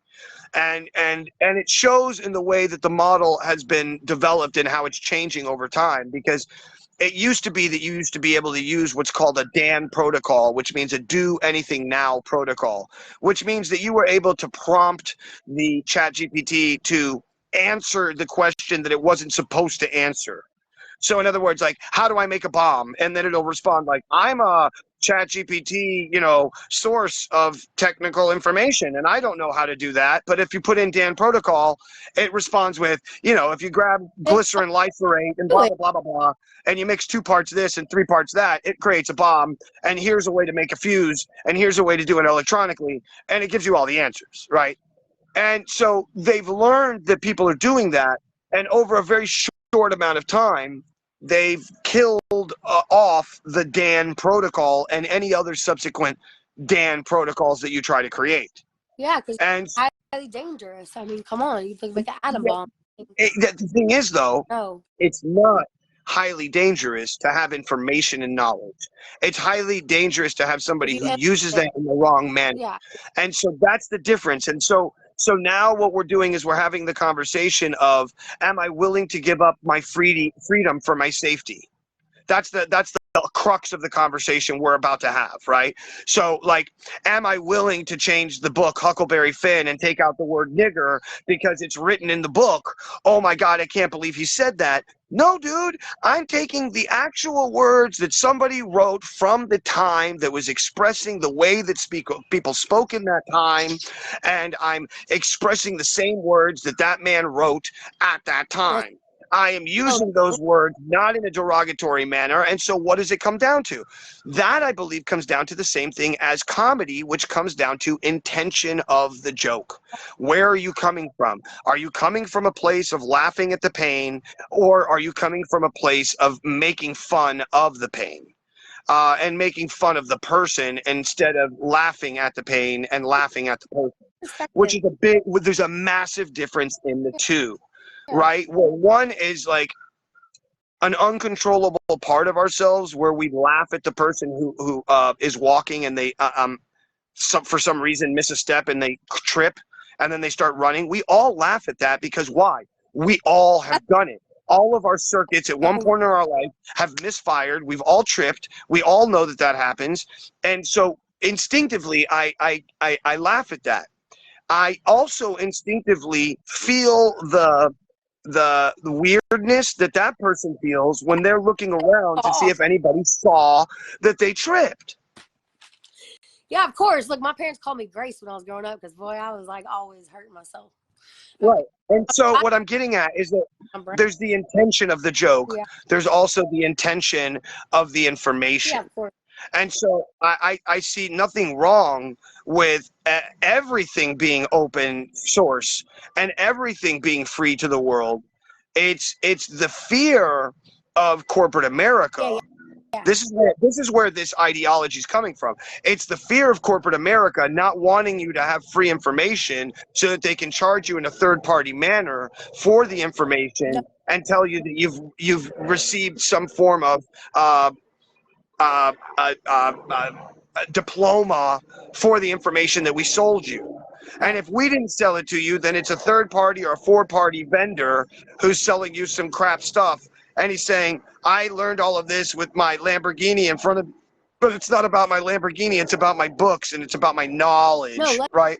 Let's just have it like a library thing, like have the Dan at the library. I love the library, so why not? We could do that. I see what you're saying. So yes, I'm okay with that.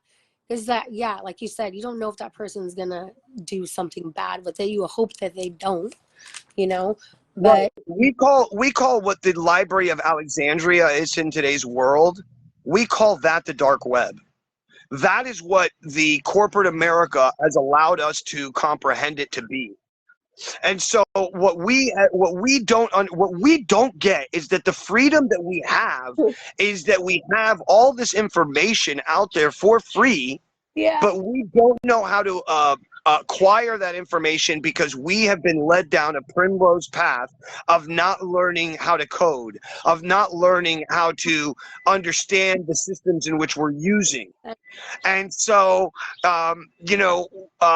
it becomes a world where we accept the information from a third party as though it is first party information when it's not.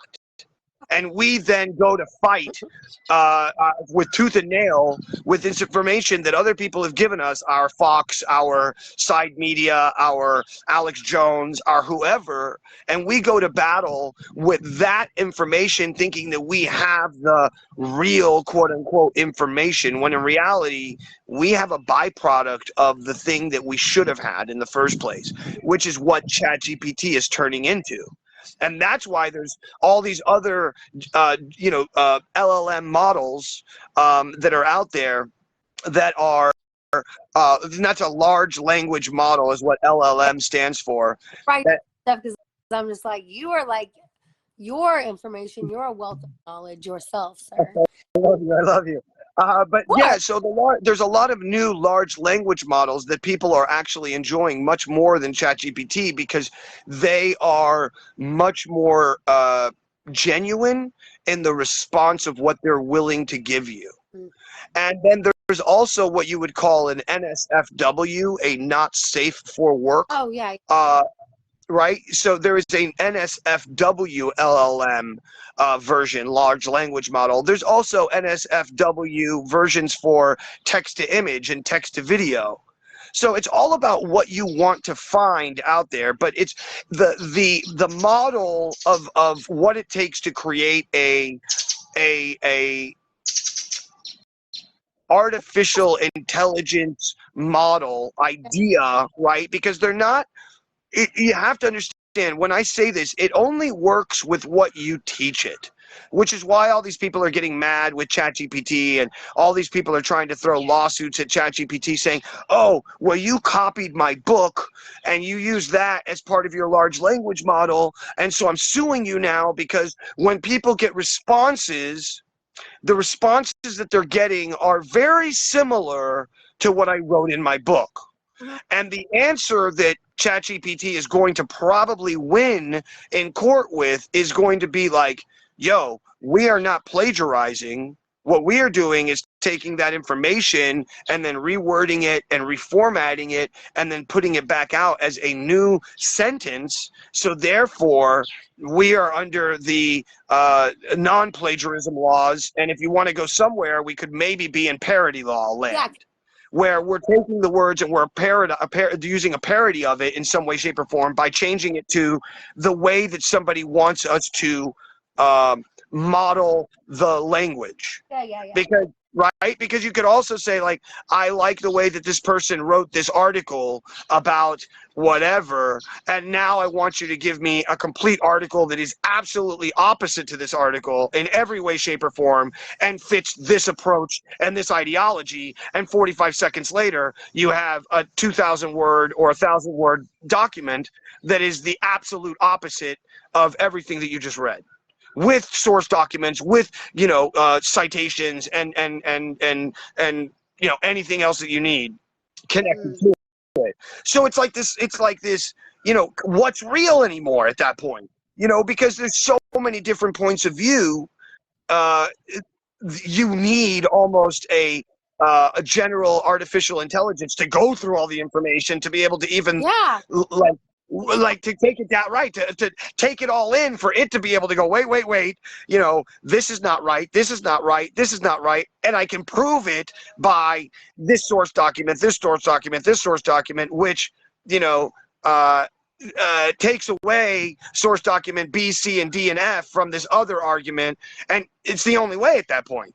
You know what I mean? Because people do that in general anyways, where I look at only a certain amount of a scientific document and then go, oh, well, because of this line in the scientific document, carbohydrates are actually good for you because you can use them to make sugar, and that sugar can turn into the and it doesn't, actually, because they're natural carbohydrate. And it's like, come on, bro. Like, you're spinning the wheel in whatever direction you want to go. Oh my God. And then on top of that, you're using a super intelligent large language model that has more information than you do to spin the wheel in your direction. And now think about that for politics, and think about that for anything, for entertainment, for history, for science itself. It's mind-boggling. And like I said, people are not ready for the future. People are not ready. Look, there's these things called dragonfly. Wait, hold on. The last one, and I'll let you jump in. But there's these things called dragonfly drones. They are literally the size that I'm showing you with my fingers, and they're this thick and this long and about this tall. And they have little wings on them about this long. They look like dragonflies, and they have a camera on them, and they can have a weapon that's attached to them as well, and they have face recognition. All of that is absolutely real. Even though it was a Black Mirror episode like 2 or 3 years ago, they absolutely have these things. So my future here is this. Imagine everybody who works for the public in some way, shape, or form. Teachers, doctors, lawyers, business executives that do things for nonprofits. Everybody is now forced to have a dragonfly. And you're videotaped 24 hours a day, 7 days a week. Even if you're a firefighter, even if you're a cop. When you eat at dinner, everything's videotaped. So now you're going to see that the amount of internal crime almost dissipates to nothing. You'll now see that the actual crime in the world that is happening based on the poverty level and based on the knowledge level. So then what you can do in that process, if we're talking about here like super artificial intelligence, something that will take all of the information, all of the data, every single one of our choices, our Google searches, our video time spent watching things, everything that we've downloaded illegally, legally, everything. And it will grind out a avatar of who you are. And it will probably be pretty close to who you are. And then it will be able to say, these are the genetic things that are wrong with you. These are the sociological things that are wrong with you. Here, let me show you the ways that you can change those things. You wanted to quit smoking anyways. You've tried this 20 different other things. You never tried this approach. Let me give it to you. And I think that you're going to have a 67.8% success rate if you just follow this rule, these things. And guess what? I've already set up a calendar for the next 21 days because it takes 21 days to change a habit. And I'm already here working with you because I'm your super AI friend named Tony Robbins, and I sound like Tony Robbins, and I act like Tony Robbins. And when you want to hear science, it comes in from the sound of Einstein. And when you want to hear about love, it comes from the, sound of whoever, and so on and so forth. And so we then, in the future, on some level, we don't have jobs. The only job we have is to better ourselves and better our trauma and drama that was there in the past. Mm-hmm. And then what does that lead to is the question. Does that lead to us actually finding out that we don't need to implement the technology into ourselves, that we don't have to become transhuman, that we can become like Star Trek, and then somebody comes in here and says, Jaffe Ryder says, mandatory, anything equals meta modern dystopia on steroids, like a Philip K. Dick novel meeting Orwell, Huxley, Paul David Carpenter, hashtag future shock. Yeah, I'm very much into futurism, and I'm very much into this idea of where are we headed, and how much are we looking at the ethics and the morals of AI and sentient technology when it happens, because it's going to happen. It's only a matter of time before it happens.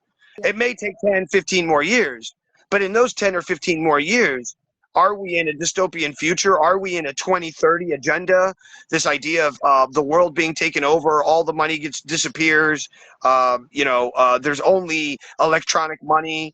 Bitcoin is made to look like an absolute heathen of a thing where only drug addicts and drug users use it, and only people who are sex trafficked are using it, and then everything else is not real, because it's all fiat based anyways.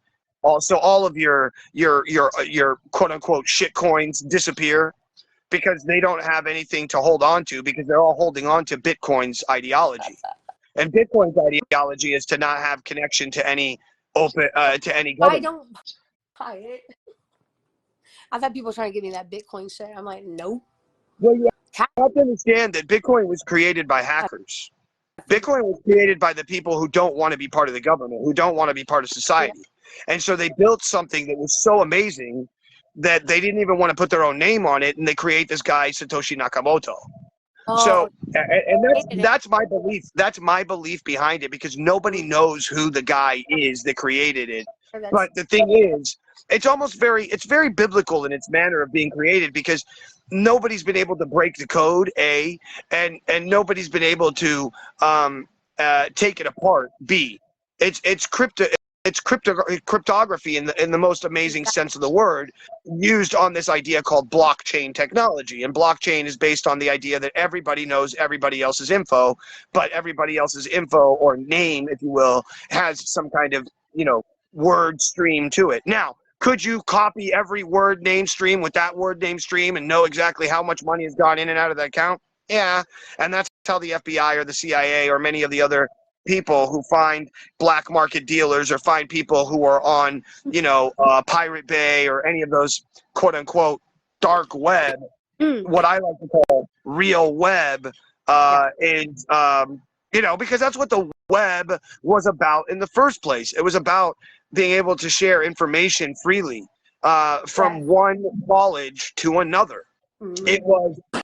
I mean, that was the essence of what the internet was. It was colleges wanting to share documents with each other, right? And that was the idea of the internet.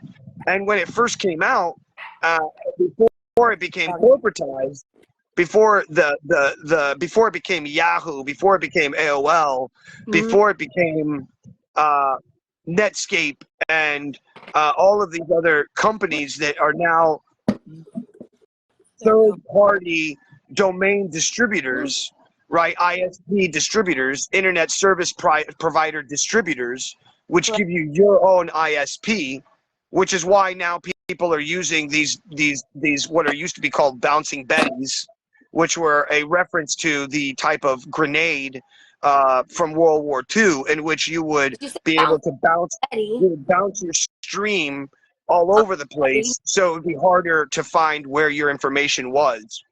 Nonetheless, we've gone all over the place here, but my question for you is, because I brought it up earlier, how much of your freedom are you willing to give up for your safety?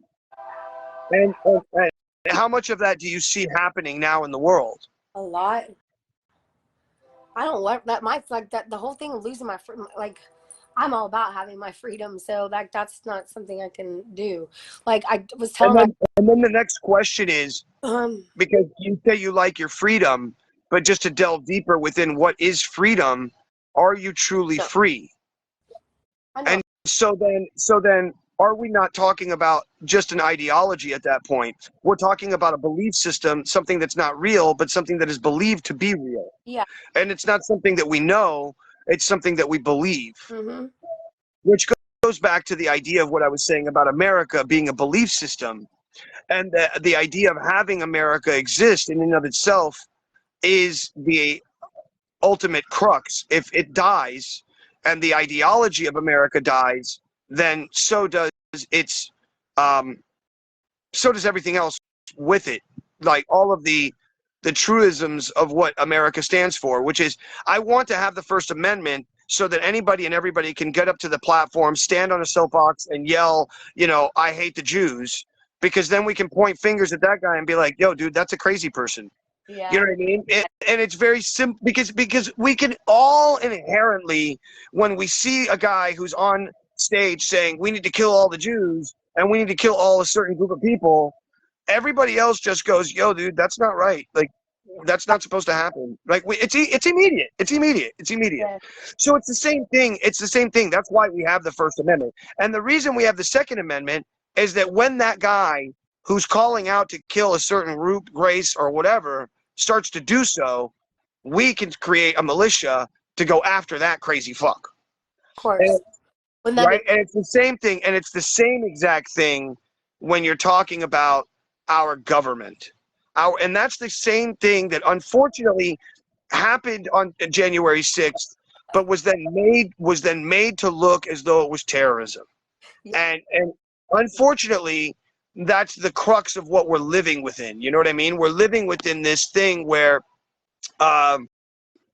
this Rupert Murdoch conceptual idea, this Fox News, this left-wing agenda, this socialist agenda is pushing an ideal that is very destructive to the ideology of what America is. And that is, once again, it's not a patriarchal, misogynistic ideology. It's an ideology in which you allow change to happen based on the rule of law by the rule of the group, not the rule of an 80-year-old person that is having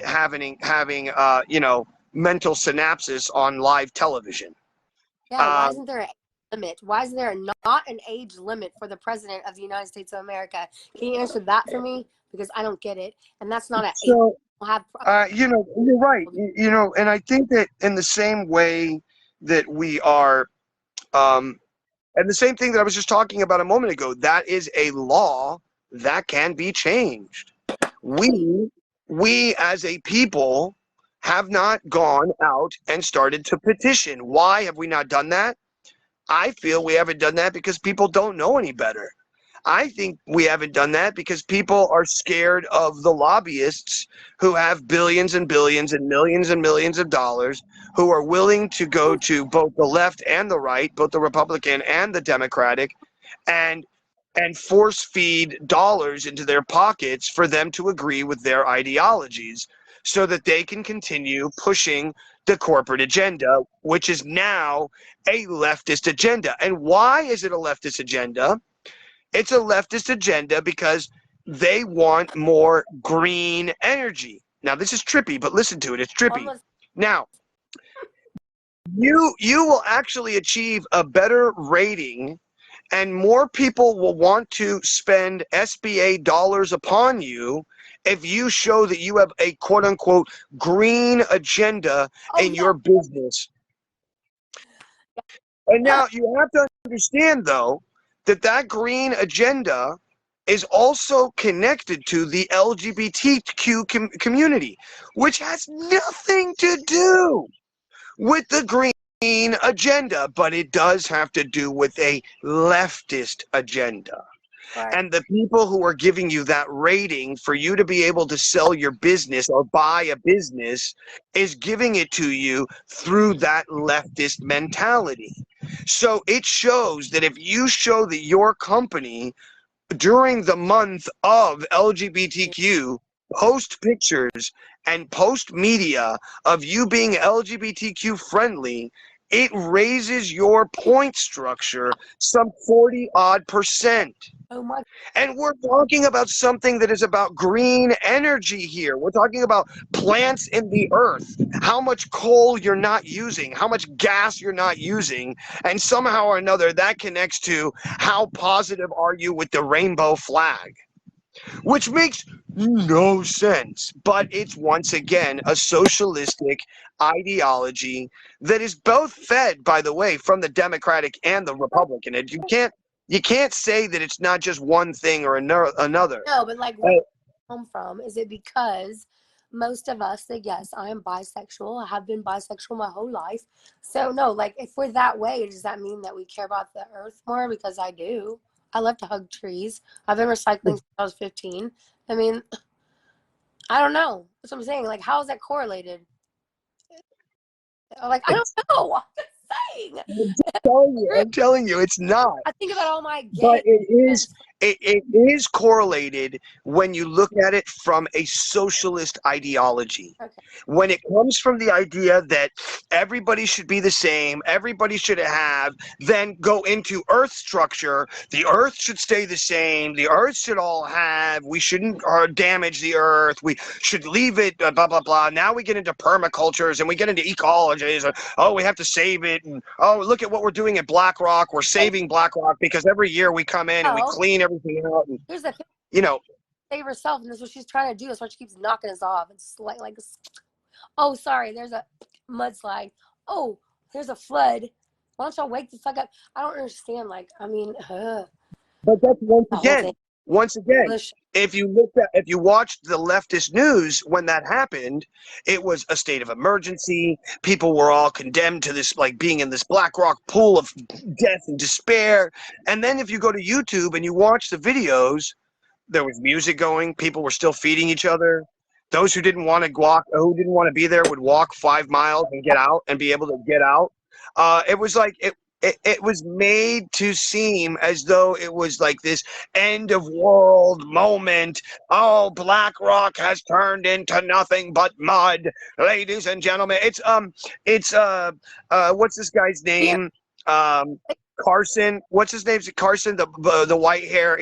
Oh God, what's his name? His mom is Gloria Vanderbilt, and he's on CNN, and he did this thing. Not the pretty guy with the glasses? Yeah, the good-looking kid. He's gay. He does the New Year's thing with his husband every year, and I like the both of them. I think they're great. But like, look, when you get caught for something, just get caught for it and get over it. We're all human. We're all trying to make money. We're all trying to survive within this monster of a machine that's taking us down one person at a time. I get it.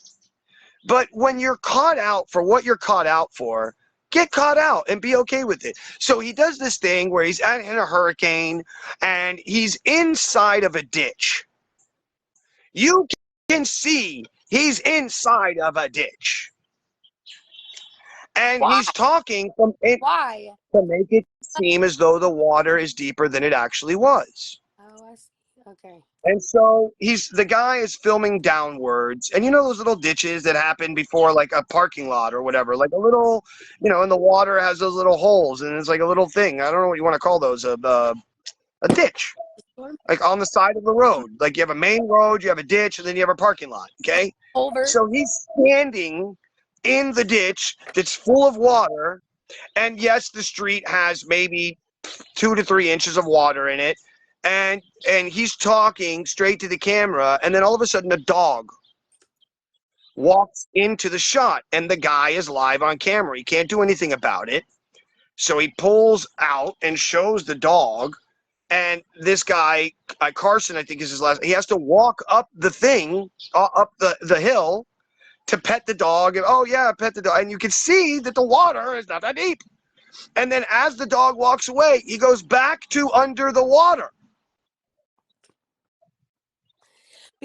Because he was in a ditch, right? And so, yes. And so then So weeks later, he gets called out on the internet, and he goes on the internet and he says, I was never standing in a ditch. I would never make that kind of news. I'm better than that. And it's like, bro, it's live news. You've been called out for real. Let it go. At that point, it's like full on. I don't know if that's straight narcissism. I don't know if that's like I'm hypnotized to my own beauty in my narcissistic mirror of happiness, that when I look and I see myself doing it, I actually have hypnotized myself to see the water rise with me. I don't know. His image, like his namesake. I don't know. You know, I mean, at that point, it's just, but then again, it comes out to saying exactly like what we're getting at is that it's the first time in human history that we were all out on the streets together hitting pots and pans.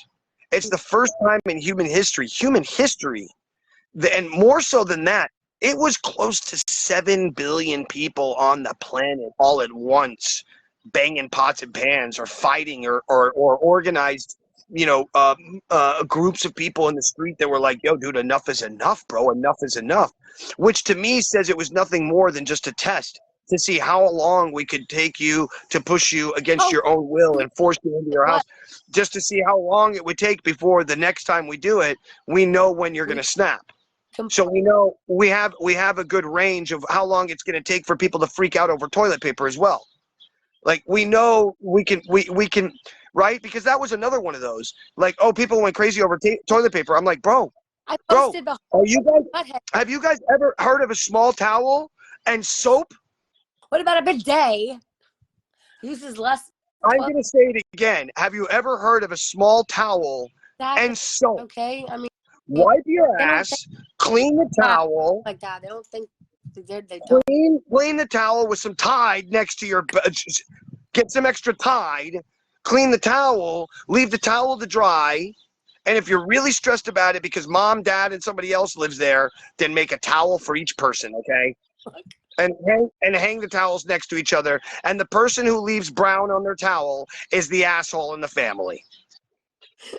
Look, you're ridiculous. Ridiculous. No. It's true. That's the guy who leaves the piece of crap of paper on the floor, that walks by the piece of paper on the floor 100 times and never picks it up, and he sees it. There's no way they're not. There's always going to be that guy. It's funny. So you're gonna find out who it is in your family real quick. Probably a dude. Probably a dude. It could be a lady, but probably a bloke. Okay, so there was this meme I posted during that time, and I think it was Morgan Freeman, but it said, like, if we tell the people the brain is an app, maybe they'll start using it.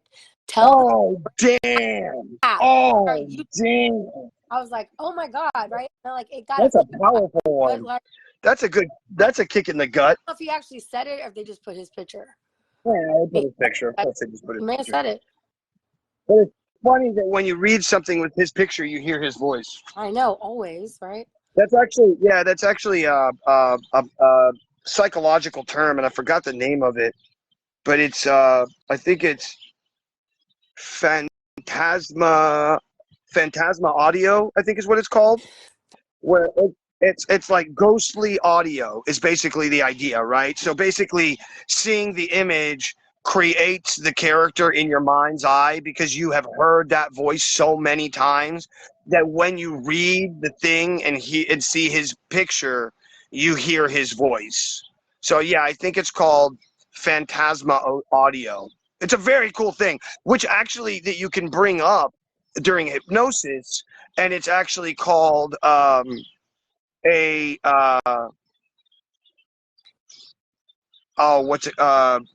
hallucination.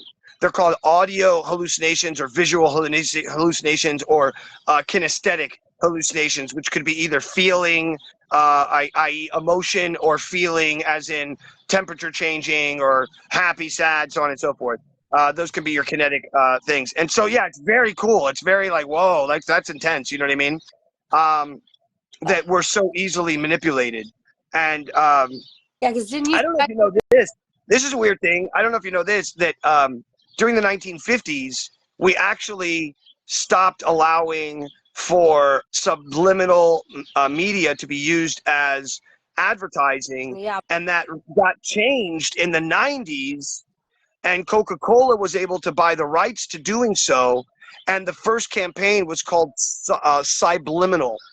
Or subliminal, but the liminal was spelt lemon, like your subliminal or something like that, subliminal advertising, or and something. they used every subliminal technique,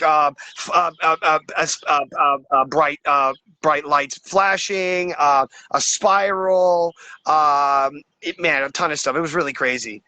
But nonetheless, let's get back to where we were with you and what you're doing and where you are now. And because it seems like you do a lot of things. Like you also have a food truck that you're still doing. You seem to be doing. Yes, fish and shrimp and southern Okay. shrimp. But when we first started, it was just catfish, shrimp, French fries, and hush puppies. Because my partner, his sister, she still has hers. It's called Southern Seafood or something like that, and she's over off Homestead, and like Slim Thugs come ate on her truck because he grew up in that neighborhood, and some other football player that grew up in that neighborhood because it's like Homestead and New York area. Like my dad kind of like he grew up was Laura Coffee, 15th Street, the High School in Northbrook school district or whatever, which closed down because they were so poor performing that it's all charter schools now. So all charter schools in that area. But like where his sister is, she's been there like 25 years, I think, or more, forever. At this little grocery store called like Big City Foods or something.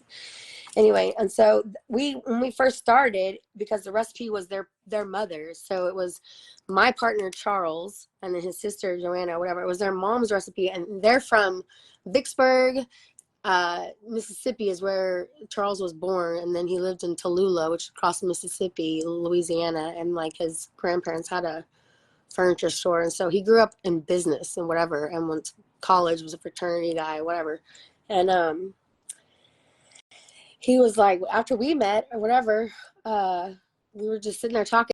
And I was burnt out on massage. I was burnt out. I was taking on too much. That's when I didn't know how to ground myself. People kept telling me, ground yourself. I'm like, how do I do that? And like, I didn't have anybody to like teach me. And I started just being, I guess, disenchanted with massage, because I would, wherever you're hurting, I massage you, I'd start hurting. And then I was like, everybody's like psychotherapist as well. Like they were telling me about their husband cheating on them and stuff like that. I'm like, look, I don't get paid enough for this. Like you're paying me for massage, but like I'll listen. Have you ever thought of Reiki and getting involved in looking at what that, because one of the big pillars of Reiki is that you're not supposed to internalize anything that somebody they're helping, and also B, you have to recognize that you are not the energy source, and that the conduit of energy is coming through you. Yeah. And so that way, and that's why there's also no touching in Reiki. The idea of, and that's also why there's no touching in Judaism, by the way, because it's all based on energy. And the idea of what's called shomer nagia, to be careful with your touch, or to be aware with your touch. And the reason for this is, at least from the male point of view that I've heard, is that you don't want to touch a woman when she is having her period. And you also don't want to, and the reason for that is because the idea of losing blood from the body, right, in some way, shape, or form, is not a positive state of being. And I'm not saying that women are negative or being angry when they're having their period. I'm just saying that in general, it's not a positive state. Like having a child and creating a child within you is a positive state, right? Even though your body is changing and this is happening and you're going through these things, and in basic ideology, you have a parasite inside of you on some level, right? That's growing. That it's still a positive moment. It's still a positive thing, where losing blood is not positive. And that's the idea, right? You don't want to go around and be effectively allowing other people's energies, quote unquote, into your body by effectively shaking their hand or touching them in some way, shape, or form. Yeah. So I would say maybe taking in some of that Reiki ideology and yet still doing the thing that you were doing, where, you know, that way maybe, because maybe what I'm thinking is that maybe a lot of the stuff that's happening to you is psychosomatic, in the sense that you're working on this spot in somebody and you're telling yourself, I'm going to take it away. I'm going to take it away. I'm taking it away. Right. And on a hypnotic level, you're literally taking it away. And you're literally implementing it into yourself. Yeah. And then you start to feel that pain in your back lower section that you just gave a massage to 2 hours for. And then when you leave work, you have bumps and bruises all over your body of people that you tried to work on all day long. Yeah, I can get that 100. I feel that that's very psychosomatic. And I think that you could easily switch that with nothing more than just, it's not me. I'm just here being the conduit for this beautiful source of energy that comes through me. And then that way you're like a third party viewer, if you will, of the event that's happening. And you could say this energy source is taking and receiving. This energy source has more than enough to give and take and give back and whatever for now until infinity and beyond. I don't need to be involved in this thing. I'm just the hands for this thing to do its work. Do you know what I mean? And maybe if what is happening is psychosomatic, then that should immediately disappear. Like, I mean, literally overnight. If you were to walk in with that intention in your mind, you know what I mean? Of course. Yeah. Yeah. Well, see, that's right before I quit doing it full time. I had a friend I worked with that supposedly did Reiki on me at work, and I didn't feel anything. And so I was like, that's what I did. I blew it off because I wasn't involved in that. Sure. Right. Yeah. Yeah. I had to keep moving the camera because it was like holding up my So yeah, my question for you was, after you said you didn't feel anything with the Reiki. Did anything happen afterwards where you were surprised or like, oh, whoa, that's weird? Like nothing. So now my question is this, because we talked about some things earlier where I personally, I don't believe in a lot of these ideologies, call them. I look at them and I'm okay with being like, there it is, and that's that thing that people do, but I don't understand them because it doesn't fit within my science/spirit view. Because, and when I say that in the sense that I live in a dualistic world, and the dualistic world that I live in is half physical and half non-physical, non-binary, non-connected, in some way weird shape form. I don't know what that is. Call it whatever you wanted to call it, but it's obviously coalescing into whatever this is that I'm in, right? Yeah. There's a mixture of the two, and so that's why I see duality everywhere around me, or at least that's what I believe. So now, I don't know. I'm more than happy to say I don't know. Full of thought, or what, and that's okay. You know what I'm saying? Like, right. I'm more than happy to say I don't know, and that I don't have the answers, because I definitely don't. But this is my attempt to putting the pieces together, right? And so when I see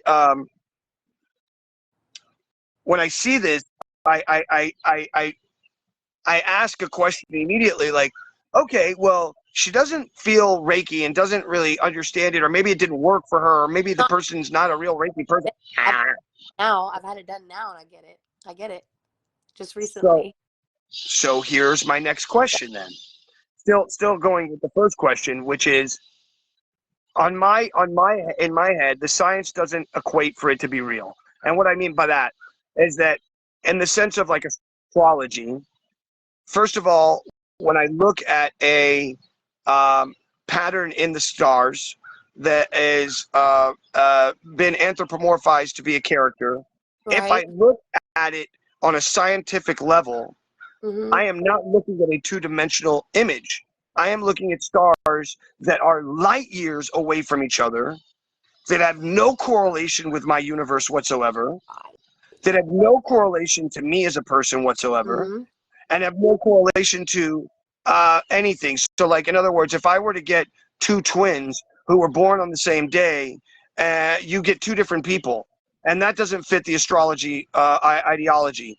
I also don't fit the, if I was born at 7:30 in Houston, Texas, that I'm going to be a certain kind of person, because when I get a group of people and put them into a room and sit them down, and they're all born in Houston, Texas at 7:30 in the morning, and you would figuratively you would have a certain kind of person that fits that mold, that are all Virgos, that are all this, that are all, and there's not that there. So that's why astrology doesn't work for me. There's also been lots of psychological tests that have been done that fit the mold for why that doesn't fit You have to now on the chart your birth chart.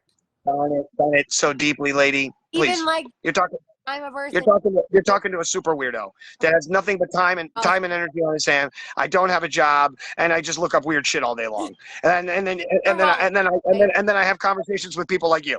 So that are like full on. Let's go into your world. I want to know more. That's all that this is, right? So yeah, no, full on birth chart. I've done it in different manners. I've done it with different birth chart gradients. I've done it Eastern astrology. I've done it in. I've done it. Oh, I had some. And so I've even done, what's it called? The Jefferson Masters or whatever it's called, the ENFM or whatever it is. Fuck, I've done that one. Man, I've done them. Okay. I'm an ENFP. I'm a campaigner. I'm a campaigner. Yeah, I think I'm an ENFJ or something like that. I don't remember. I don't know. It's been so long, and I should retest myself just to get the answer. Yes, there's some new test out that's even more. Yeah. But I don't like those people who walk up and start having a conversation with you, and they're so into that world. They're like, oh, so what are you, an ENFJ or a JNFI? Are you a PF13? And you're like, what the fuck are you talking about, lady? Like, friends, if you are. So stupid. You don't fit my pie. We do business together because I don't agree with you, or I don't have the same. You know what I mean? Why is that such a thing? Like, why do people hate? Hate is what I always say. Like when someone will post something, I'll say, what was the one thing you take out of the world? I'm like, hate or racism? Hate or race? Because like hate, I'm just like, how do you hate somebody when you don't even know them? Well, they say the opposite of hate is not love. It's oh man, I always forget the word. Man, it's just complete disconnection, and I forgot the word for it, but it's where you just don't care anymore. It hurts much more than somebody who hates you. When you try to get a response out of the person and they don't give you anything. So the opposite of hate is not love. It's if anybody's watching. Lack of compassion or lack of empathy or. Yeah, it's there's a certain word for it. I don't remember the word, but it's not the point. And if I'm sure if you Google the opposite of hate is not love, it is, and then it pops up. So whatever. But that's not the point. The point we're getting at here is, Because whatever. Okay. Yeah, right. The point we're getting at here is that we're living within a duality, and there's all these things happening around us. All this stuff that is also being manipulated inside of that duality to make it seem as though that's the realness of the duality. When if you were to just step outside, if you were to just connect to the earth and disconnect from quote unquote Babylon, even for just a moment, right? That you get something out of that. And you get a connection that you forgot about when you leave your phone and disconnect from the internet and have no internet for a minute. Like 3, 4, 5 days, and you then come back to the world, and you're like, start reading books. This is very heavy, bro. What we're living in is very heavy. It's not this, and granted, listen, I'm not saying destroy all technology, but I'm saying there's got to be a way to really kind of. Is key, okay. But yeah, and that's the whole thing about fanaticism, fanaticism is part of the reason that we have so many problems. It's the same thing with like the fanaticism of sociology, of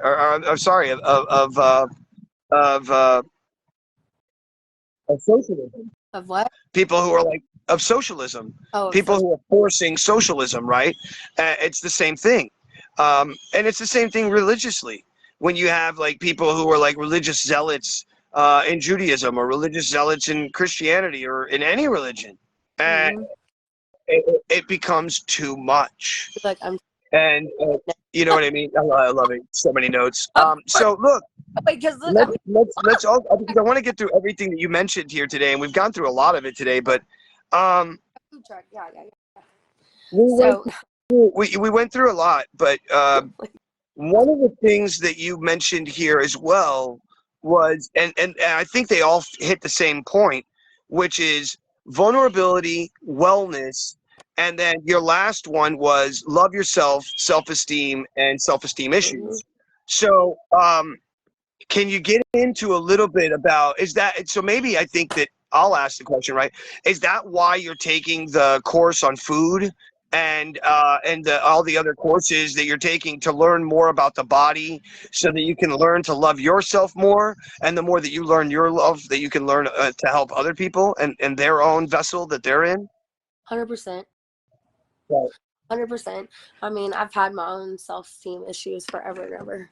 And it's just I had a therapist that like gave me a book called something like Love Yourself, like your life depends on it, and you're like this. The picture's like this, right? But it's his fingers. It's not a gun, right? And it's like you have to stand in the mirror and like, I love you, I forgive you. You know how hard that is for me? Very hard. And it's not the Catholic guilt thing because I wasn't raised Catholic like my mom was. She had enough guilt, start her own religion, and that's a line from a Tori Amos song, but that's like my mom. So it was like, oh my gosh, she just like had, I don't know why she wouldn't let it go.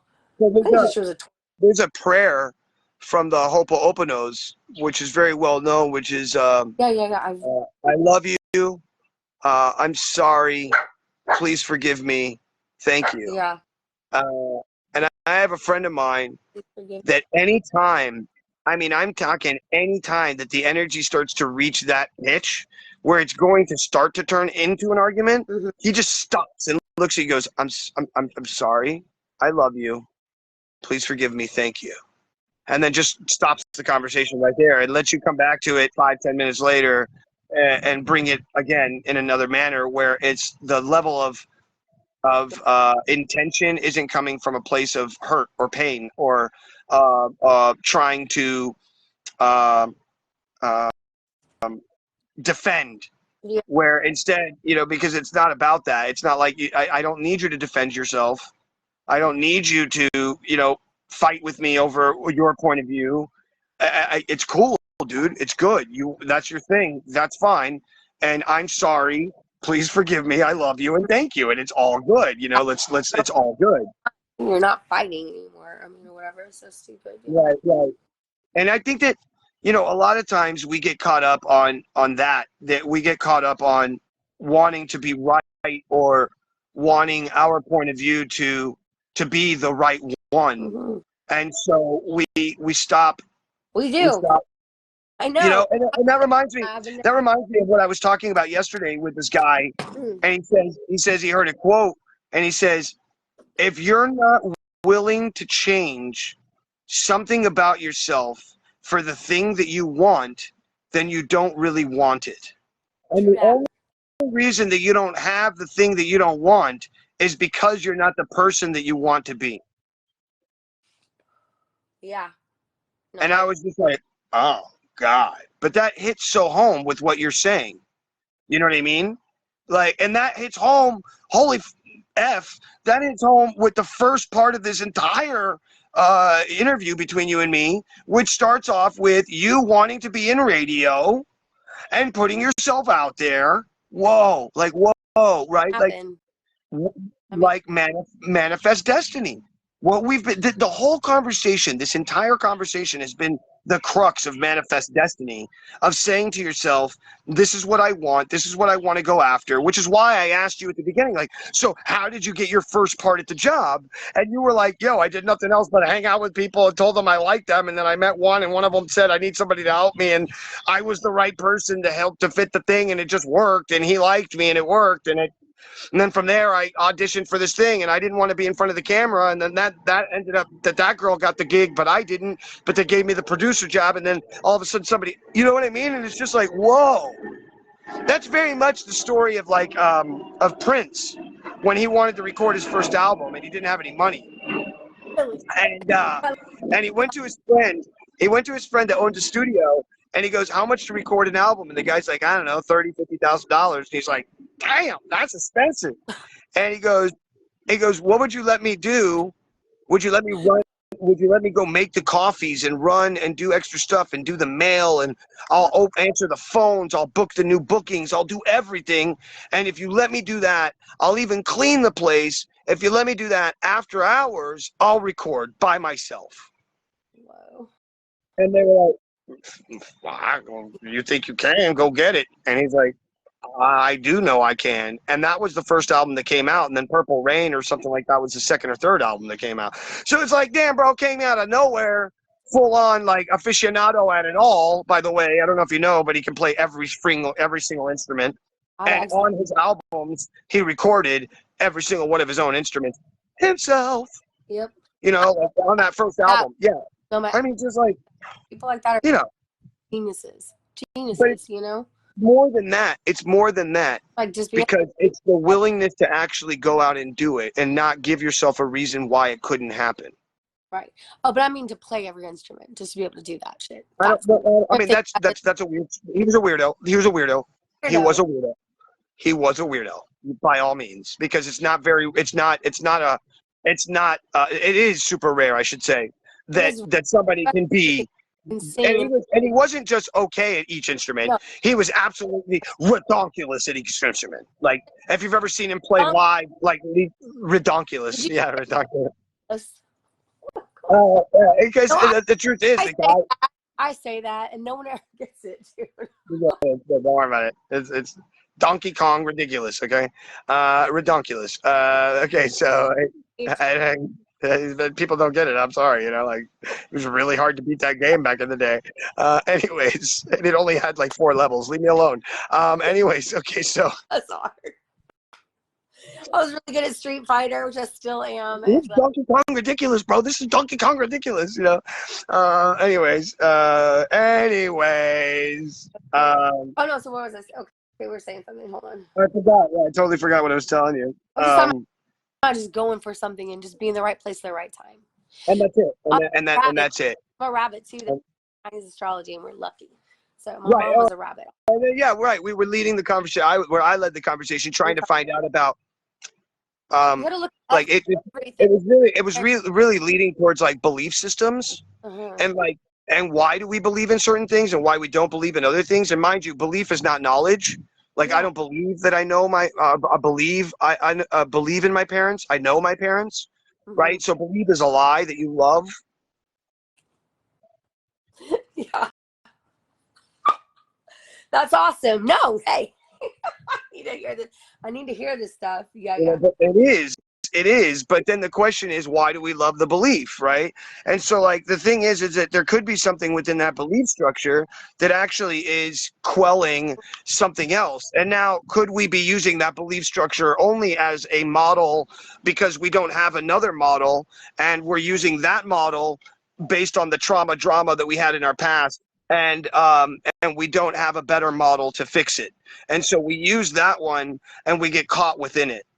So that's why I say, like, a lot of times I don't get angry at a blacksmith's son for being a blacksmith. Because you can't because if we live like in the 1500s and my dad's a blacksmith and I'm 16 years old and I go, "Dad, screw you, I'm out of here," and I leave the blacksmith station, my dad has to work a couple, if not 10 extra, 20 years more. And by the time my dad dies, within a very short amount of time, that entire city dies because they have no way to take care of themselves. They have no way to defend themselves. They have no wheels. They have no anything. And I'm a non-blacksmith gallivanting on the countryside, you know, playing my ukulele or I'm a minstrel because that was the life I wanted, Dad. But in doing so, I also destroyed the lives of like 1,000 people. Right. My mom played the ukulele and she was playing the dulcimer when she passed away. And now my daughter. You're so funny. Huh? I'm just like, I tell you, yeah, you went into this whole thing with like your mom, and I'm just like, it's funny. That's all funny. It's funny how that thing triggered you to that. She was like my best friend. So like, it's funny when stuff comes up and I'm like, oh, my girlfriend, I have an acoustic I was going to trade her. Cause like, did I say I had 6 guitars? Yeah, no, but couldn't I have, Lately. wait, hold on. But going into this whole thing that we're talking about, couldn't have if I was a different person in a different way of life, couldn't I have told you that I'm like a psychic entertainer? And which I am, by the way, right? I'm a mentalist. I move objects. I do things. Couldn't I have just changed that and been like, oh, that was your mom who just came in with the ukulele. And the other thing that I said, that was your mom that came in. And if you were a certain kind of person, you might believe that. Mm-hmm. And then if I'm doing that to you and I'm taking money from you, now here's the question. Does that help you emotionally? No. Does that help you in the long term? Mm-hmm. Or is that a form of manipulation against you in your life that keeps you from going through the 7 stages of grief and keeps you within a loop so that I can keep taking money from you because I keep hearing, quote unquote, messages that are coming to you from your mom? And then that's how I keep my little store open on the side of the corner that says, whatever. And then I also sell you a $250 package for these candles to keep. Candles for you. I've been to many sites. I've been to many. So, it's a business like any other thing. And so this is why my analytical mind, my logic analytical mind, my magic scientific mind, and when I say magic, I straight up mean magic, illusions, tricks, that mind goes against all of these other things that are spiritual. Mm-hmm. But then again, my DMT, my ayahuasca, my journeys into plant medicine totally negate any of that bullshit in a heartbeat. So I heard you talking about ayahuasca with, I think, Joel. Yep. And like, I haven't ayahuasca or DMT, but I've had friends that have, and I've watched like documentaries and on ayahuasca, but not DMT. But Yeah. DMT, I've just like, I don't know. So I did in Israel, the second time I was living there, I did 3 months of ayahuasca. So every weekend, but prior to that, during the week, I was also smoking what's called changa. And changa is DMT, but it's the Amazonian derived version of it. So what do? They take the plant medicine and they turn it into a crystal. And they take that crystal and they add different tobaccos and different plants into it. And then you smoke all of that as one. It's very sweet smelling. It's very good tasting. I like it. Many people don't. It tastes like the purest form of earth. Okay, cool. Grass and stuff. I mean, right. It tastes like the purest form of like grass root that you've ever had, or like that nasty green flavor thing. But imagine smoking that, like smoking like chlorophyll, I guess, if you could say, on some weird level. I don't know. Chlorophyll. I mean, isn't that what the plants use? No, it is, and that's why green energy and green food is so good for you because. Right. So I think it's like in that realm. And so to answer your question, it's definitely whatever we're connected to. Mm-hmm. And there's many realms within that place. So there's like, you can't say that you went there and you were there, because that's just like one of the places that are there. And I mean that in the sense that it's like a multiverse. Mm-hmm. There may be 1 or 2 verses, like call it worlds, that we are more connected to because of where we are within the system that we're in.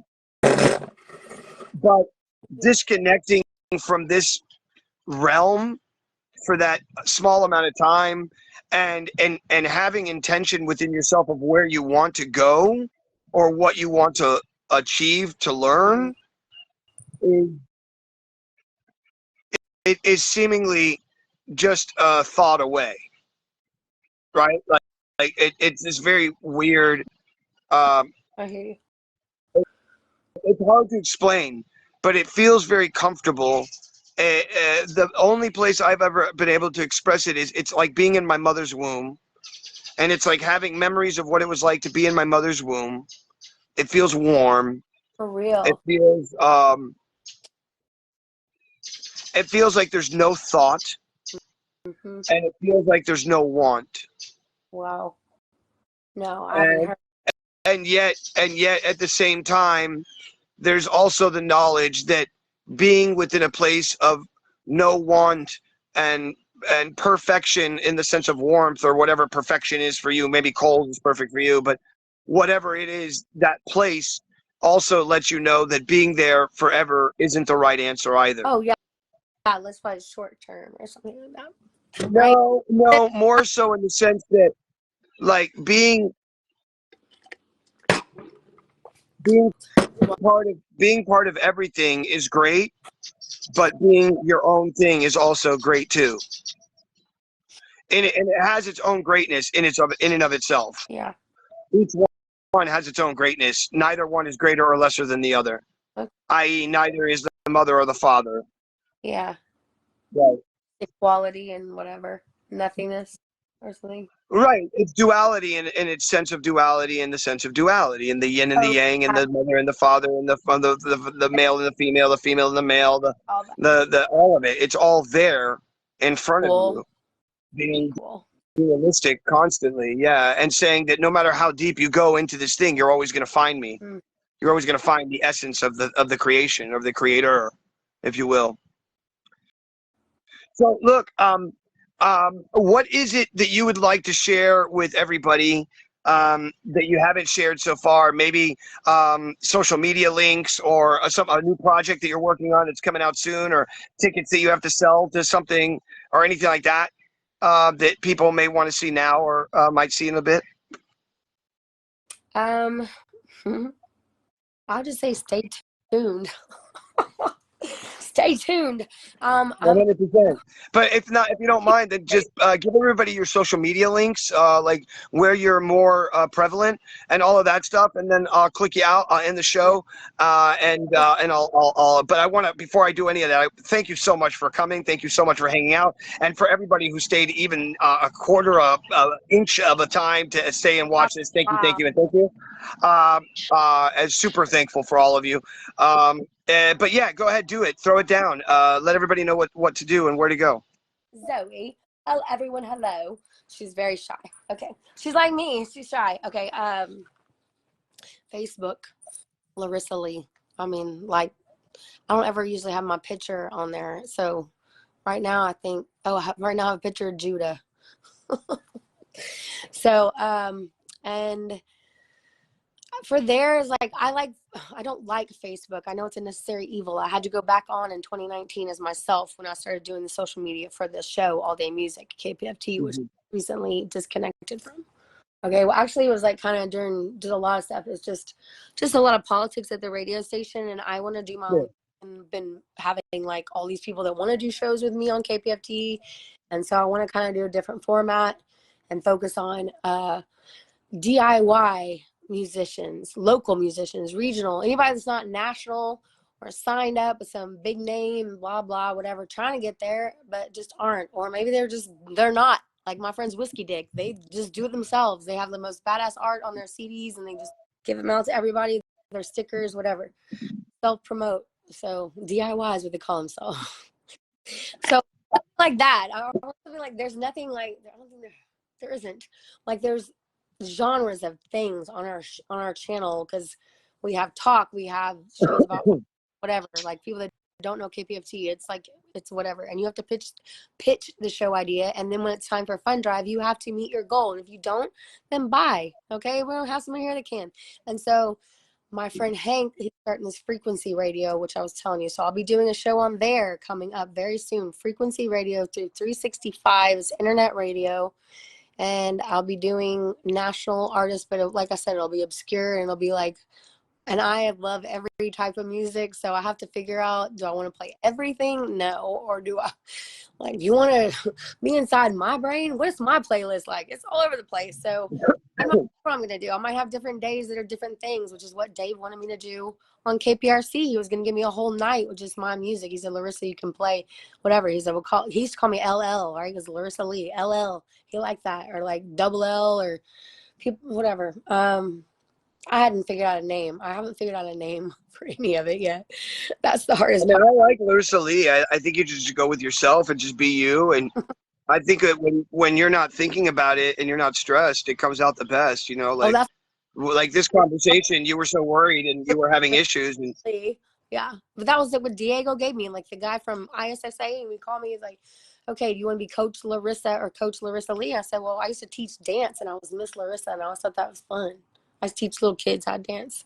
And I was like, okay, sure. He said, I think Coach Laryssa Lee sounds good. I was like, okay, fine. So he picked for me. So that's going to be on my certificate, whatever. there you go. There. But Coach so Laryssa Lee. I'll be a trainer in a month, working with children and older adults, anybody really, but like my focus will be older adults and children. And and then I'll be that holistic practitioner, but that's a year from now, so we ain't even talking about that. And Right. the food truck, okay, so I'm rebranding it. I'm changing things up because my partner was incarcerated, because we didn't talk about the justice system. Well, okay. Yeah, I mean, we can if you want Let's to. talk about that another time, because like literally affects my life because he's gone. So he just went to federal prison, whatever, back in June. And that was based on some Trump BS charges or something. Something happened.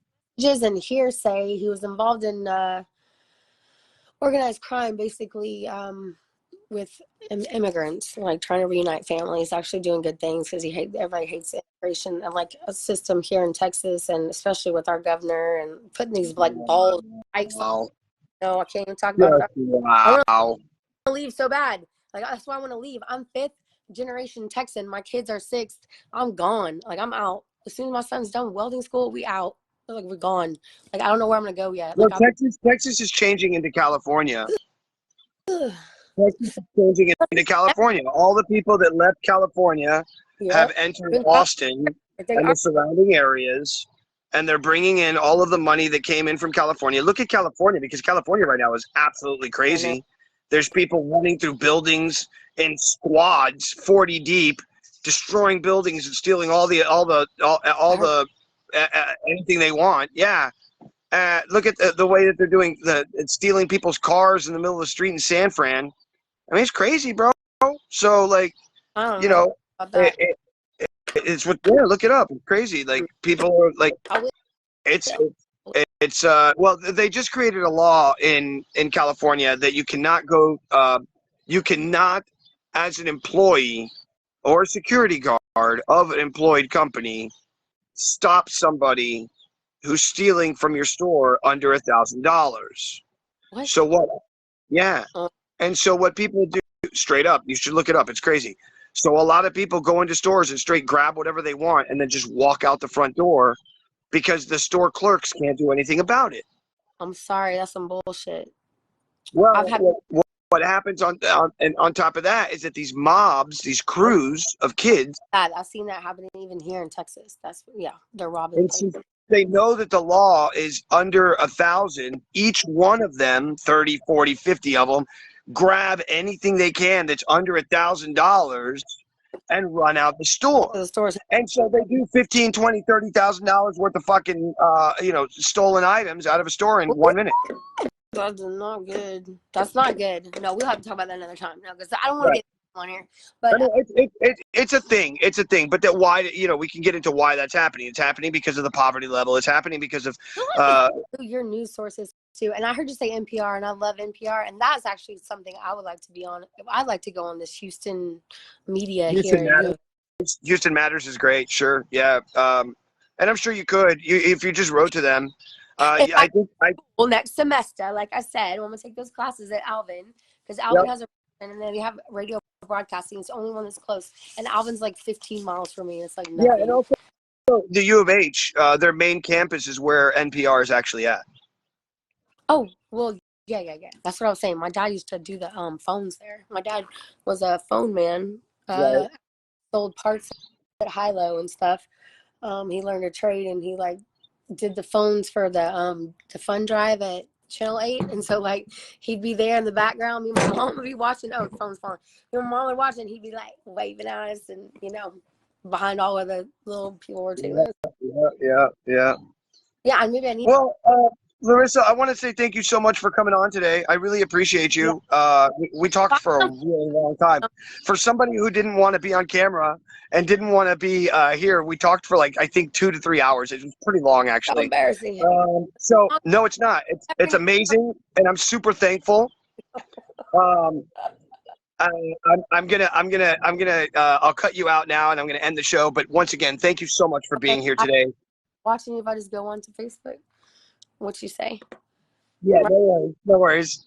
I'll see you later, and thank you again. You're welcome. Bye. Bye. Hello, bro. I am so absolutely blown away at the end of each one of my conversations that I've had. Like I got like full on sparks. Beep, beep, beep, beep, beep, beep, beep. It's so cool. I'm learning so much about each person and learning about like the awesomeness of life and the just how like putting yourself out there and just wanting to be part of something and if you just do that, just that alone, it sort of kind of starts coming to you? Question mark? Weird? Yes. I've seen it happen myself, so I know that that's real, but it's so cool to see it in other people's lives. Laryssa says, that was mind-blowing. Glad to know you better, my dear. It was absolutely amazing. Thank you. And thank you again. And thank you to everybody who watched and everybody who's here right now who actually came to the end of this thing. I will end it, and I will end it like this. My friends, please go out to the world and do something nice for somebody else. And if you can't do something nice for yourself, it does start with you. Number 2, don't get caught up in all the crazy stuff in this world, because if you do, then you end up, a little poopy. And number 3, if you don't mind, please like, share, subscribe, send this out to somebody who needs to see it. And with that, my friends, I love you all. I thank you all. And I will see you all on the other side.